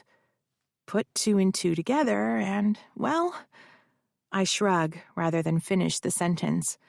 Here we are, in my living room, pitting my word against Nate's once again. No, Crystal says, shaking her head in disbelief. No, you're lying. Nate wouldn't look at your photos. You're the one that keeps coming on to him. She stands and starts backing away, putting distance between us. Crystal, I say with a sigh, I swear to you, I've never, ever hit on Nate. He's the one who keeps harassing me. That doesn't make sense. You're not his type, and you told me yourself he's never had anything nice to say to you. Yeah, well, if the gross shit he said to me last week is anything to go by, Nate has at least two types. He wants a thin, pretty girl on his arm and a chubby girl sucking his dick. But he's too narcissistic and proud to admit his attraction to fat girls, so he keeps that a secret. And I, for one, have no interest in being anyone's secret. But isn't that exactly what I am? Ben's dirty little secret? I bury the unnerving question and focus on the conversation at hand. Crystal's eyes glisten as she shakes her head. Stop it, Skylar. Stop trying to manipulate me. I'm not trying to manipulate you. That's Nate's thing. I rise and take a step toward her. She recoils like I'm contagious, scrambling back toward the door. You are, she sobs. You're trying to break us up because you're jealous of what we have. I think you know that's not true, Crystal. I upturn my hands to show I have nothing to hide and sit back down on the couch. And if you have even 1 ounce of doubt in your mind as far as Nate's concerned, you should listen to it. Check his browsing history. I'm positive you'll find my blog in there. For a second, I think I see a flicker of uncertainty in her gaze. But it doesn't last. Crystal shakes her head, rips open the door, and disappears into the hall. I stay rooted to the couch with my head in my hands, torn between wanting to go after her and wanting to scream in exasperation. When I can bring myself to walk again, I close my apartment door and lean my forehead against it, trying to control the storm of emotions whirling inside me. More so now than ever before, I crave the safety and security of Daddy's strong arms around me and his reassuring whispers that everything is going to be all right. Thank God I work tonight. Chapter 11. Ben. Skylar walks into the gym a full 20 minutes before her shift is supposed to start, looking gorgeous as ever with her hair pulled up high and away from her face. I'm about to greet her with what I hope is a work-appropriate level of enthusiasm when I catch sight of her anxious expression. Immediately, I stop what I'm doing and make my way over to her. "Sky, what's wrong?" I ask in a low voice, trying not to draw attention from the buzzing patrons around us. Her gaze darts to a concerned-looking Moody at the front desk. I nod in the direction of my office. "In there." She nods and follows quietly behind me. It kills me that I can't take her hand in mine and give it a reassuring squeeze. The knots in my stomach grow tighter with each step I take. Seeing Skylar so distraught has me officially on edge, and I desperately want to know what's going on. Once we're inside my office with the door shut behind us, I immediately place my hands on her shoulders. "What's wrong, baby bird?" I gently rub her upper arms in a soothing motion that seems to alleviate some of the tension in her muscles, if not her mind. She bites her bottom lip and shakes her head, tears welling in her eyes. "Come on," I coax, cupping her cheek in my hand. "You know you can tell Daddy anything." Her lips quiver. Crystal stopped by my apartment earlier. She knows. I sigh heavily. I'd hoped we'd have a little more time to strategize about how we wanted to reveal our relationship to my family and the rest of the Gold Standard crew. Well, the fact that Barbie isn't in here chewing me out right now tells us Crystal hasn't said anything to her mom yet. But what if she does? What if she tells everyone? A single tear traces down Skylar's cheek. What happens to us when I'm not your secret anymore? My eyebrows knit together in confusion. Baby, is that what's got you so upset? I don't care if people know. I mean, things will be awkward with Crystal for a while, and Barbie's gonna give me hell, but she'll come around when she sees how happy we make each other. Really? You wouldn't mind if people found out? I stroke my thumb along her cheekbone. Baby bird, I'm living for the day when everyone knows that this beautiful, smart, kind, amazing woman is mine, and I'm hers. Oh, Daddy. She bursts into tears, and I instantly worry I've said something wrong. But then she throws her arms around my neck and hugs me tightly. I know it sounds stupid and insecure, but I was afraid you were secretly embarrassed to be with me. I inhale sharply at the thought of her harboring such painful fears and hug her closer to me. Never, baby bird. Never. You're the most important thing in my world, Skylar. I'm so damn proud to be your daddy. I kiss her tear-streaked face. And don't worry about Crystal. I'll talk to her, see if I can get her off your back, okay? I feel her nod against me before she pulls back to meet my gaze. I know she's your niece and you care about her. I care about her too. But Nate's dug his claws so deep in her, she can't think straight. Don't you worry. I'll have a conversation with her mom about that asshole. I smooth some of the loose strands away from her face. Do you want to take the night off? Rest a little? Skylar shakes her head no and sighs. Honestly, teaching a class would be a great distraction from everything else right now. Speaking of, I should probably head to the studio and start setting up. She stands on her toes and tilts her head back in a silent request for one last kiss. I pull her body flush against mine and oblige her, already counting down the minutes till I can get her alone and remind her how much I adore every single one of my baby girl's curves. We head back out to the main area of the gym. And you need to back the hell up, sir. Moody barks from around the corner. My pulse kicks into overdrive. Level-headed Moody is not one to go off on a customer unprompted. I dash to the front desk to get a look at the difficult customer, and my blood boils. Nate pounds on the desk like an overgrown toddler, his expression twisted with fury. I know she's here, old man, he yells. She's supposed to be teaching a class. Now where the hell is she? I know the moment when Nate notices us because his anger seems to multiply by tenfold.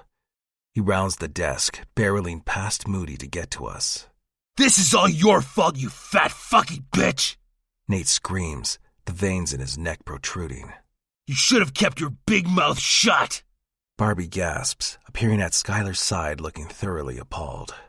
What on earth has gotten into you, Nathan Whitney?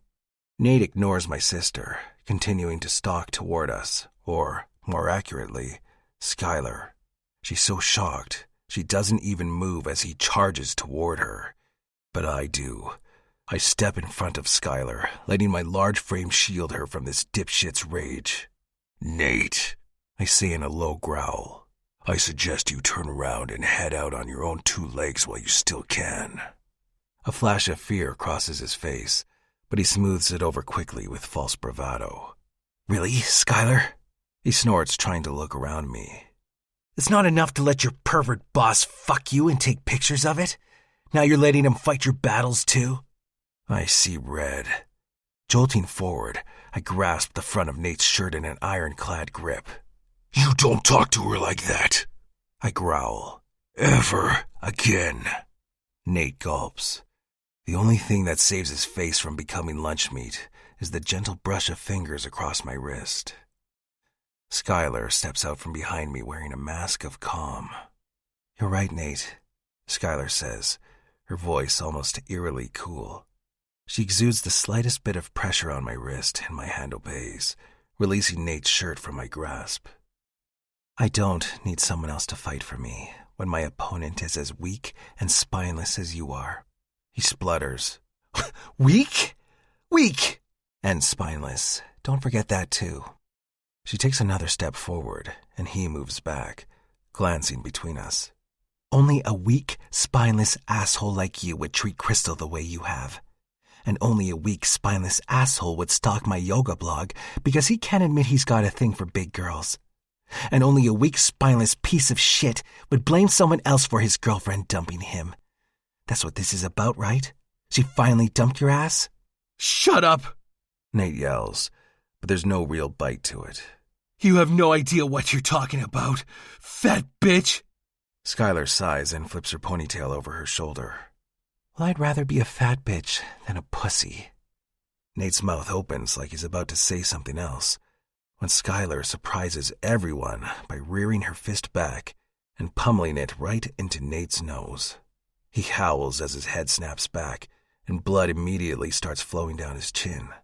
What the fuck? What the fuck? Nate screeches like a banshee, but Skylar just shakes out her hand. Now, Skylar says, sounding as confident as ever, I think it's time you left, Nate, and don't ever come back here. Better yet, don't contact anyone associated with this gym. Not me, not Crystal, no one. She shoots him a glare that could burn through brick. Or else I will let my pervert boss fight my battles for me. And I think it's fair to assume he could probably punch a lot harder than me, right? Taking my cue, I step behind Skylar and wrap my arm around her waist. A look of fear flashes across Nate's face once again.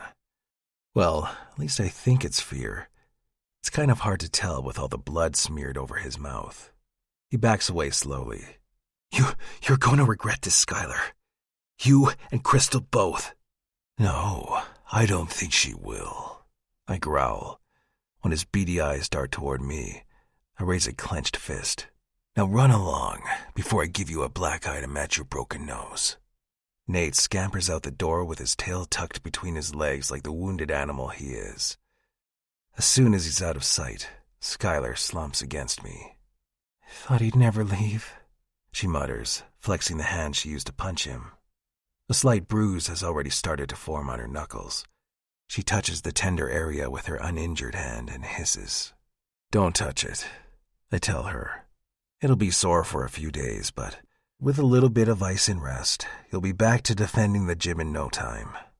Skylar cracks a small smile. Okay, but don't let any villains take over while I'm out of commission. Can't let all of my hard work go down the drain. Love and pride fill my chest as I smile back at her. Watching my baby girl stand up for herself was the most amazing thing I've ever witnessed. I was ready and willing to fight her battle for her, but I can see now she's more than capable of winning her own wars. So, it's true then. Skylar and I turn to see Barbie, Moody, and a handful of regular gym members staring at us. Barbie continues, You two really are a thing. I meet Skylar's questioning gaze and can't help but smile. I stand up straighter, draping my arm around her shoulders, loving how natural it feels to pull her close in a public place. Yes, Skylar and I are dating. Surprise colors Barbie's features, but the disapproval I expect to see in her gaze isn't there. Well, damn, little brother.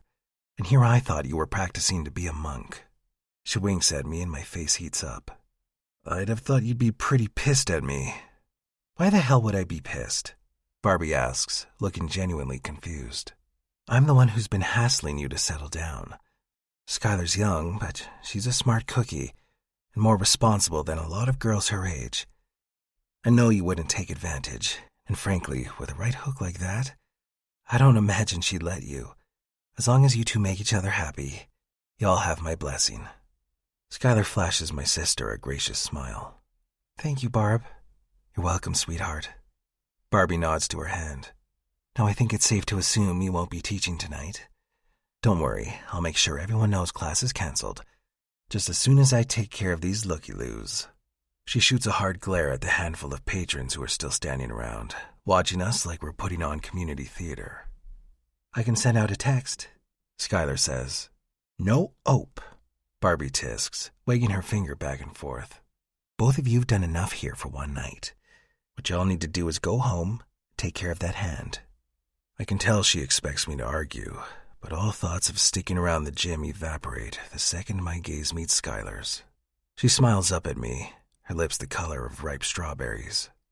You're right, Barb, I say. I've got more important things to do tonight. Don't forget to lock up. Barbie scoffs and turns around with a wave. He gets a girlfriend and suddenly he thinks he can sass to me. You two get out of here before I make you scrub the floors. I hustle Skylar out the door and into the darkened night. Her hand feels perfect in mine, just the right size, as we make our way over to my truck. Wow, she says. I can't believe we have the whole night ahead of us. Should we make something for dinner or watch a movie? Might be nice to get to bed early tonight, too. Didn't you hear me, baby bird? I say, unlocking my truck. I said I have important things to do tonight. I open the passenger side door and help her inside. I can already feel my cock swelling as she settles into the seat and breathes the word. Oh. Chapter 12. Skylar. The instant we make it to my apartment, Ben is on me. His lips latch onto mine, hungry and possessive. I shiver as we stumble down the hall toward my bedroom. Baby, baby, baby, he chants like a prayer. I lie down on the bed, my skin tingling as he removes my clothes and underwear. God, baby bird, you're so beautiful, he says, almost reverently. His praise overwhelms me. I whine softly and bury my face in the comforter. Ben shifts above me, and then I feel light kisses trailing down my upper arm. "It's true," he says. "You're beautiful and strong and intelligent." He accentuates each compliment with the press of his lips to my skin. "I love you so much. I'm so glad you're in my life." My cheeks burn as I finally turn to gaze into Ben's eyes. They're hooded and sincere, hitting me with an intense combination of lust and love, stronger than anything I've ever felt before. I stroke the side of his face. "I love you too, Daddy." He lowers his lips to mine. Our mouths slot together, and I moan as his tongue entices mine to dance. His large body hovers over me, our chests barely grazing. The minute movements he unconsciously makes against my nipples cause sparks of arousal to shoot through my body. I pant against his lips. "Touch me, Daddy.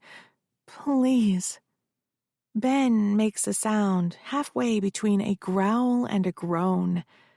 He kisses a slow trail down my neck and chest before turning his attention to my breasts. I moan as his tongue swirls around my nipple. His mouth closes over my breast, sucking hard. My back arches, and I gasp at the feeling of his hot mouth on one of the most sensitive areas of my skin. But before I can get used to the sensation, he moves to the other nipple, giving it the same treatment. My pussy throbs. I roll my hips, trying to catch some small amount of friction on his pants, his leg, something. My thighs are already slick with my arousal. I rub them together, desperate for relief. "Daddy," I moan, my voice rough and breathless. "Please touch me more. Please, please, please. I can't take it." He releases my nipple with a pop and eyes me with a sly tilt of his lips. "But I am touching you, baby bird." "You know what I mean, Daddy." Ben hums, smoothing both hands down my chest and onto my hips. Goosebumps perk up across my skin in anticipation of what I know is coming. "Do you want Daddy to touch you here?" he asks. I nod my head. He caresses the skin just below my navel, and not an inch lower. "Use your words, baby bird." I'm about ready to burst into flames when I beg, "Yes, Daddy, I want you to touch my pussy, please." I hold my breath as Ben ghosts his fingers along my slit, teasing and torturing me. "My poor baby bird. How can Daddy say no when you're begging so sweetly?" He kisses my cheek as he slides a single finger into my pussy. I arch into his touch. "Now, what do you say to Daddy?" "Thank you, Daddy." I whimper in response to the relief I feel at being penetrated by Ben, even if it is just one finger. He starts to pump the digit in and out of me, while pressing the heel of his palm against my clit.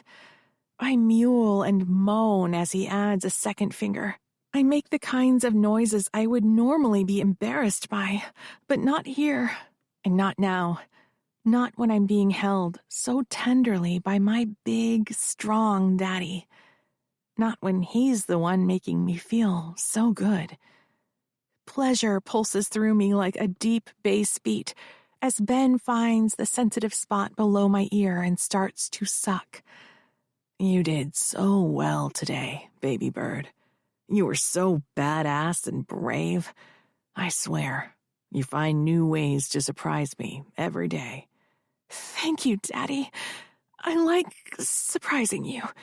My legs shake as he grinds harder against my clit.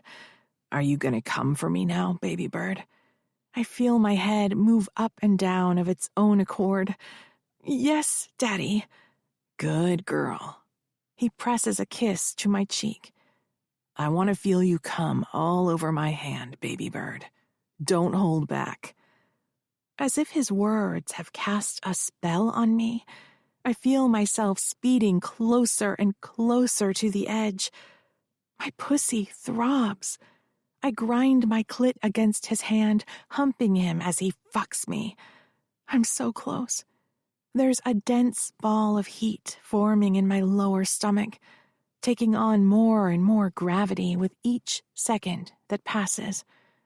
Despite me being the one getting worked up, Ben sounds almost out of breath as he pants close to my ear. "That's it, baby. I can feel you. Just let go." Fisting the bedsheets, I dive headfirst into my orgasm, weathering wave after wave of pleasure that breaks over me. My pussy clamps around Ben's fingers as he slows his pumping and grinding, providing just enough stimulation for me to ride the current into a slightly weaker, but no less satisfying climax. "I love to watch you come, baby bird. I love the sounds you make, and the way your eyes squeeze shut." He withdraws from my pussy and brings his hand up to suck my wetness from his fingers. I watch him savor the taste of me, too speechless to do more than stare. It feels like a small eternity later when my muscles finally relax into a gooey heap on the bed. I don't realize that Ben is still fully dressed until he rises from the bed and starts to take his clothes off. His defined abs contract beautifully as he lifts his shirt overhead. He removes his pants and boxers next, and I can't help but lick my lips as his hard cock springs up. Pre-cum beads at the tip, proof of just how much he enjoys making me cum. "Are you ready for Daddy's hard cock, baby bird?" he asks, grabbing hold of himself and pumping once, twice. It takes all the remaining strength in my body for me to grasp the backs of my knees and pull my legs up and apart, exposing every inch of my ass and pussy to Ben's hungry gaze. "I'm always ready for you, Daddy." "Fucking hell, baby," Ben grits out, his cock jumping in his hand. Before I can say anything else, he slowly presses his dick into me.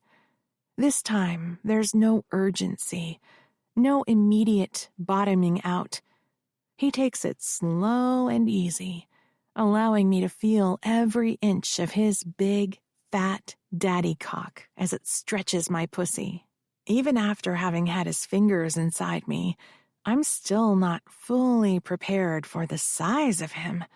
I whine like a siren the whole way in, until his balls finally touch my ass. "You wrap around me so perfectly, like you were made for me, baby bird." His voice is rough and a little shaky, like he's holding himself back. I lift my hips, taking his girthy cock even deeper. He gasps. "Show me, Daddy," I beg. "Show me that I was made to be yours." With a broken moan, Ben grasps the backs of my knees and forces my legs even further back. He leans over me to capture my lips, pressing our naked bodies together and hammering his cock into me. I yelp with surprise, and Ben swallows it, plundering my mouth with his tongue. Our moans meld together as if we're one person, one body, one stream of desire. His punishing thrusts slow to a leisurely roll as he pours all his love and adoration into the kiss. I feel his hands glide up and down the backs of my thighs, teasing and squeezing my soft flesh. Normally, I wouldn't be able to come again so quickly, but I'm still so sensitive from my last orgasm. This new, deeper angle has his cock brushing against a spot inside me that makes my toes curl. I cry out in surprise as I crash into my third orgasm, a punchy, hard clenching of my inner muscles. I break the hungry kiss with a gasp, my pussy throbbing around Ben's thick cock. He makes a strangled noise above me, but otherwise doesn't move, just lets me use him to once again draw out my climax for as long as I can. When I finally stop twitching, Ben kisses my chin, my nose, my eyebrows. I sigh with pleasure, soaking up his affection. Did that feel good for you, baby bird? I hum. God, yes, Daddy. Good. He presses his lips to mine one more time and then pulls out of me, still rock hard. Confused, I ask, "Wait, you didn't finish, Daddy?" "It's okay, baby. Your pussy's taken enough of a beating already. Besides, we have to ice your hand." Before he can finish his sentence, I grasp his shoulders and shove him onto his back. He chuckles as I climb on top of him. "What are you doing, baby bird?" "You always take such good care of me, Daddy. So it's only fair that I take care of you." I hold his cock with my uninjured hand, positioning myself over him, and then sink down. We groan in unison as his cock fills my pussy. I've never been on top before. It feels different, in a good way, being able to see his face so clearly while he's inside me. His eyes grow heavy-lidded with desire as his hands squeeze and massage my thighs. "You look so fucking beautiful up there, baby bird. I love you so much." I smile at him, raise my hips, and then glide back down. He moans, jerking his hips and thrusting up inside me. "I love you too, Daddy." I pepper his face and neck with kisses while I hold him deep inside me. A short while later, his hands find my hips, encouraging them to buck. I moan as he guides me up and down on his impossibly hard length. "Fuck, baby. I love watching your tits bounce." He cups my breasts, gently pinching my nipples as they bounce with every rise and fall of my hips. "Every inch of your body is precious and perfect and mine." "Yes, Daddy," I moan as he fucks me harder, bracing my hand on his chest. "I'm all yours, and you're mine, mine, mine." The words spill out of me as my head spins, caught up in a storm of pleasure. "I am yours, baby bird," he growls, gripping my hips in a way that will probably leave delicious marks tomorrow. "Now and forever." His abdomen tenses the way it always does right before he comes. I start to move faster. "Yes, Daddy, please stay mine, now and for... oh!" With a final grunt, he slams my hips down, pinning me to his pelvis as his stomach muscles twitch and his cock throbs. Knowing he's coming inside me, that it was my pussy that pushed Ben over the brink, sets off a brilliant 4th of July firework display behind my eyelids. I collapse onto Ben's chest, boneless and immovable. We come down from our orgasms together, trembling in each other's arms as we pet and stroke every stretch of skin we can reach. Ben threads his fingers through my hair, brushing his lips against my forehead. I can't believe we get to do that every day for the rest of our lives, I say quietly. How did I get so lucky? Ben drapes the blanket over us and then wraps his arms around me. Just as I'm teetering on the edge of sleep, Ben whispers, "I'm the lucky one, baby bird." Chapter 13. Skylar. The turkey bacon sizzles in the pan as I crack an egg into a glass bowl. Ben stands behind me, watching me with his chin propped up on his hand. "How are these eggs any different from normal eggs?" he asks for the 3rd time. "Because I'm going to put Gouda in them," I reply. Cheddar cheese in your eggs is fine, but you have not lived until you've had Gouda scrambled eggs. That is the hill I will die on. But you can just eat them plain and they taste just fine. I whisk the eggs together and sigh. You still have a lot of deprogramming to do, Ben. I roll my eyes playfully and turn back to the stove to pour my thoroughly whisked egg mixture onto a hot pan. Ben huffs through his nose before I feel, rather than hear, him walk up behind me. For such a big man, he's surprisingly light on his feet. He places both hands on my hips and hooks his chin over my shoulder, his front flush against my back. So, now that we're arguing about scrambled eggs, I'm back to Ben, Come on, baby bird. You know I prefer you calling me something else. He whispers the words right at my ear, turning my knees to jelly and my panties into a slip and slide. How I can still be turned on after last night's marathon sex, I'll never know. But Ben has a way of turning me on with just a look, a touch, or a simple "I love you" breathed against my lips. Really? I feign ignorance, keeping my attention on the pan. And what word might that be? I gasp as his hand slides around to the front of my silk pajama shorts, inching lower. My baby bird was moaning it all night. He buries his face in my neck, but I'd be happy to give her a reminder right now. The light scratch of Ben's morning scruff tickles my cheek. I moan softly as I lean back against him. As much as I'd love that, Daddy, I'd rather not burn your breakfast or burn my apartment down.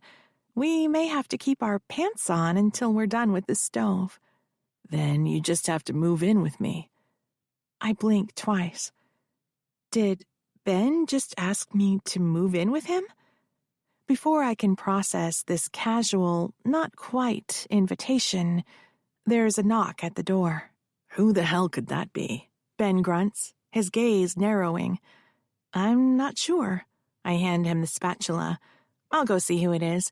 The eggs should be done in a second, so make sure they don't burn, please. Shouldn't we do this the other way around? He asks, but I'm already halfway across the room. I open the door, and the easy smile I've been wearing all morning starts to slip. Crystal?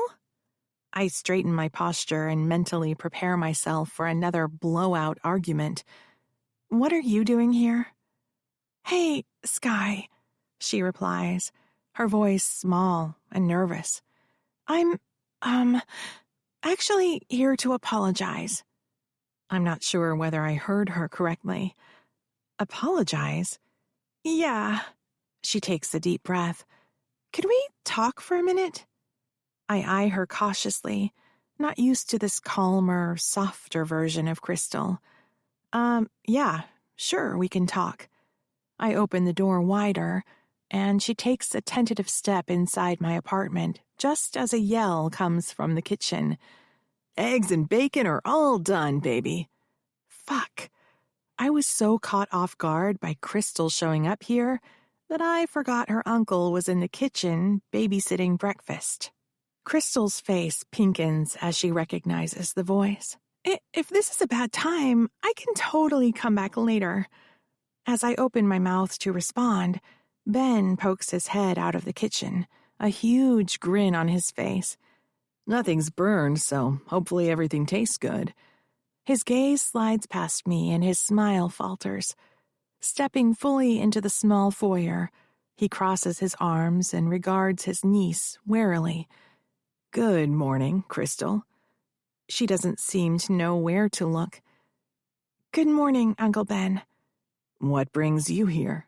His tone is firm, but not unkind. I believe Skylar has endured enough of your accusations for quite a while. No. She waves her hand, looking first at Ben and then at me. It's not like that, please. I just want to talk. Ben eyes her dubiously. but I recognize the sincerity in her voice. Okay, I say. Let's talk. I gesture to the couch. Ben excuses himself to my bedroom, softly shutting the door behind him to give us privacy. What did you want to talk about? I take a seat at the far end of the couch and try to ignore the feeling of déjà vu I get when she sits down opposite me. Like I said before, she says, picking at the hem of her skirt, I wanted to apologize. I'm so sorry for the way I treated you, and for how I let Nate treat you, and for not believing you when you told me he was a bad guy. Her lip quivers. I'm so sorry for abandoning our friendship. A fat tear paints a shiny trail down her cheek. So much has passed between us, including time, that I'm not sure how to comfort her anymore. I settle for shifting closer to her and taking her hand in mine. What made you decide to believe me this time? I ask. She wipes the tears from her face with the back of her hand. You were right about me having doubts. I think part of me always knew Nate was an asshole, but I was so happy to have a boyfriend that I didn't let myself see the truth. I'm not like you, Sky. I care too much about what other people think of me. I mean, I'm not completely immune to caring about what people think about me. I'm just used to getting a lot of criticism that I'm better off ignoring if I want to enjoy my life. But you're so confident. I've always admired that about you. And, to be honest, I've always been a little jealous of your confidence. She grabs a tissue from the box on the coffee table and wipes her nose. But that doesn't excuse what I did to you. I take a slow breath in and out, trying to center myself. You really hurt me, Crystal. But I know you wouldn't have done those things if it wasn't for Nate. So, while the way you treated me wasn't okay in any way, shape, or form, I'm ready to move past it. I'm ready to forgive you. Really? She sniffles, her lips curving into a hopeful smile. Yes, I tell her. Now, this doesn't mean we're suddenly friends again, but it does mean I'm open to trying to repair our friendship. Her shoulders sag a little, but she nods in understanding. That being said, I nudge her gently with my elbow. I'm really glad you came by today. Me too. She nudges me back in turn. I know it'll take time, but I really want to be friends again, Sky. I've missed you so much. I've missed you too, I say honestly. We have so much to catch up on. Crystal chuckles nervously. You mean like the fact that you're dating my uncle? I rub my forehead and groan. Okay, maybe we don't have to catch up on that. Good. She laughs more earnestly now. Honestly, I'm not sure if I could stomach all of those details. And I will not subject you to them. Her gaze wanders over to my closed bedroom door. Well, speaking of my uncle, I'm sure he's pacing a hole in your floor right now. I'll let you guys enjoy your breakfast.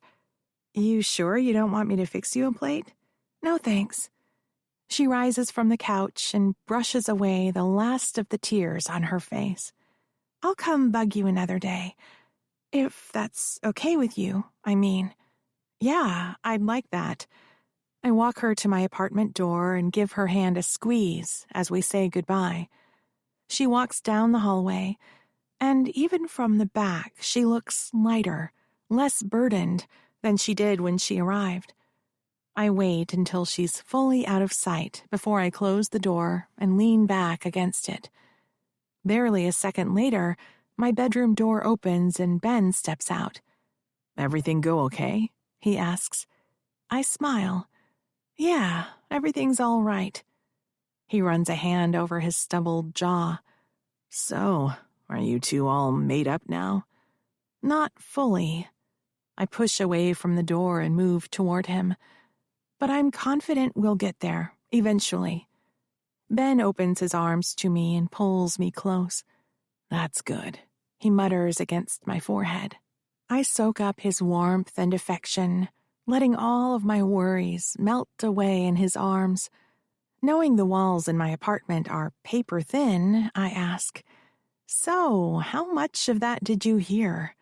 "Enough." He pulls back just enough to meet my gaze. "You're a kind soul, Skylar Holt." I laugh and shake my head. "It's true," he insists. "You didn't have to accept Crystal's apology, but you did. Because you have a caring heart." "Do I?" I tease.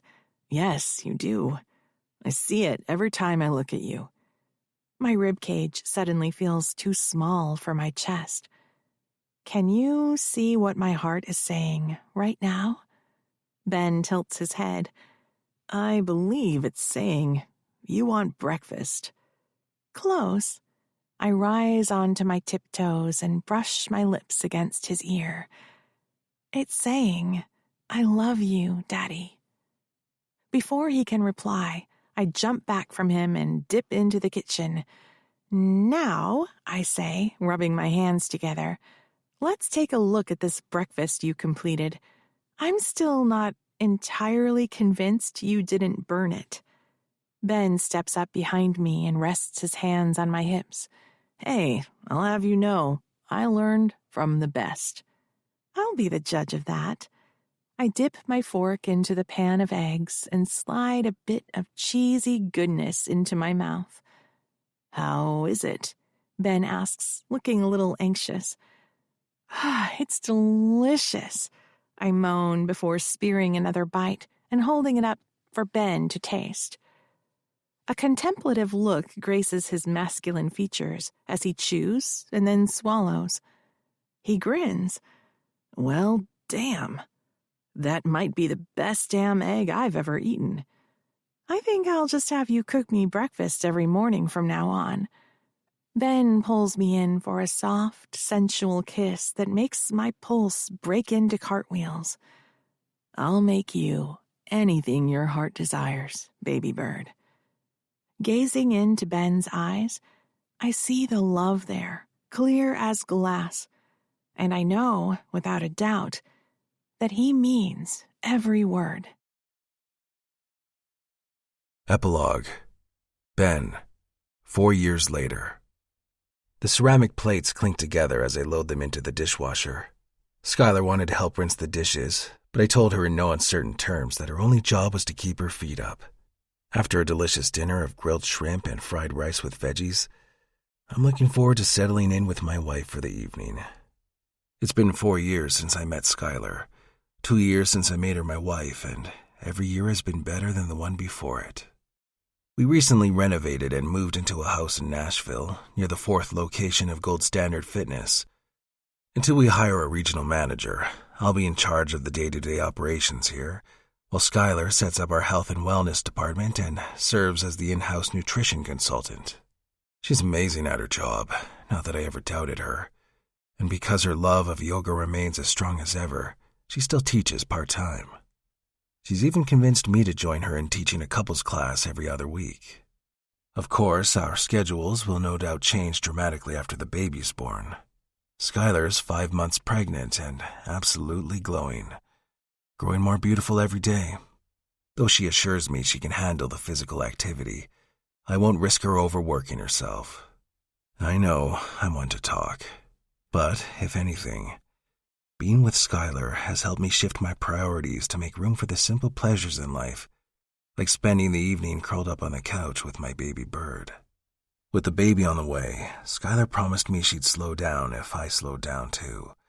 So I hired a personal assistant and committed to only working 40 hours a week.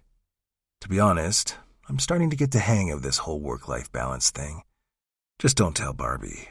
She'll never let me live it down. Once the plates and silverware are all loaded into the dishwasher, I pack up the leftovers and put them in the fridge. Skylar and I cook together most nights of the week. It's our favorite thing to do together. Well, second favorite. I don't think anything can top the fun we get up to in bed. I dry my hands on a dish towel and brew up a cup of herbal tea, which I carry out to Skylar in the living room where she's lounging on the couch, texting away on her phone. Thank you, Daddy, she says as I set the tea on the coffee table. Who you texting, baby? I take up my usual spot on the sofa with Skylar's feet across my lap. She makes the most amazing noises as I start to knead her ankles. Crystal, she's telling me all about her new boyfriend, Tyler. He seems like a nice guy, and she's excited to introduce him to us next week at the family barbecue. Skylar laughs. She says he has to pass the best friend test before things get too serious. Well, you are a good judge of character. I work my fingers into the swollen bits of her skin. She moans in relief and rubs a hand over her round belly. I try to be. She also called godmother dibs for the baby. I rolled my eyes but kept a playful smile on my face. She'll have to fight her mom on that. Barbie's been vying for that position for months. Skylar tilts her head to the side as a sly grin spreads across her face. Maybe we'll just have to have more babies. That way everyone will be happy. My hands wander up her legs, sliding between her thighs. I massage her soft skin and her legs fall open as she lets her head fall back onto the armrest. I think that's an excellent idea, baby bird. Maybe we should start practicing. You know, just so we don't get rusty. I lift her foot and press an open-mouthed kiss to her ankle. Yes, Daddy, she purrs, her fingers clutching at my shoulder. Let's go practice in the bedroom right now. I lift her into my arms bridal style. She squeals in delight, wrapping her arms around my neck. Daddy, I can walk on my own. I know, baby bird, but I want to carry you. We enter the bedroom where I carefully lay her on the bed with her head propped on the pillow. I kiss down her neck, sucking a spot on her collarbone, before hooking my fingers into the waistband of her pants and gently pulling them down. Skylar gazes down at me, her hazel eyes so full of devotion and admiration. She strokes my cheek and whispers, I love you so much, Daddy. I reach under her shirt to tease her nipples, then glide my hand over her stomach all the way down to her pussy. I love you too, baby bird. She moans as I capture her lips in a kiss that makes me hum with pleasure. I never thought I would find love until I found it in Skylar. Thanks to her enthusiasm and her knack for drawing me out of my comfort zone, I'm finally enjoying my life, not just sprinting through it. And I intend to savor every moment I share with her. This concludes Big Daddy by Mark.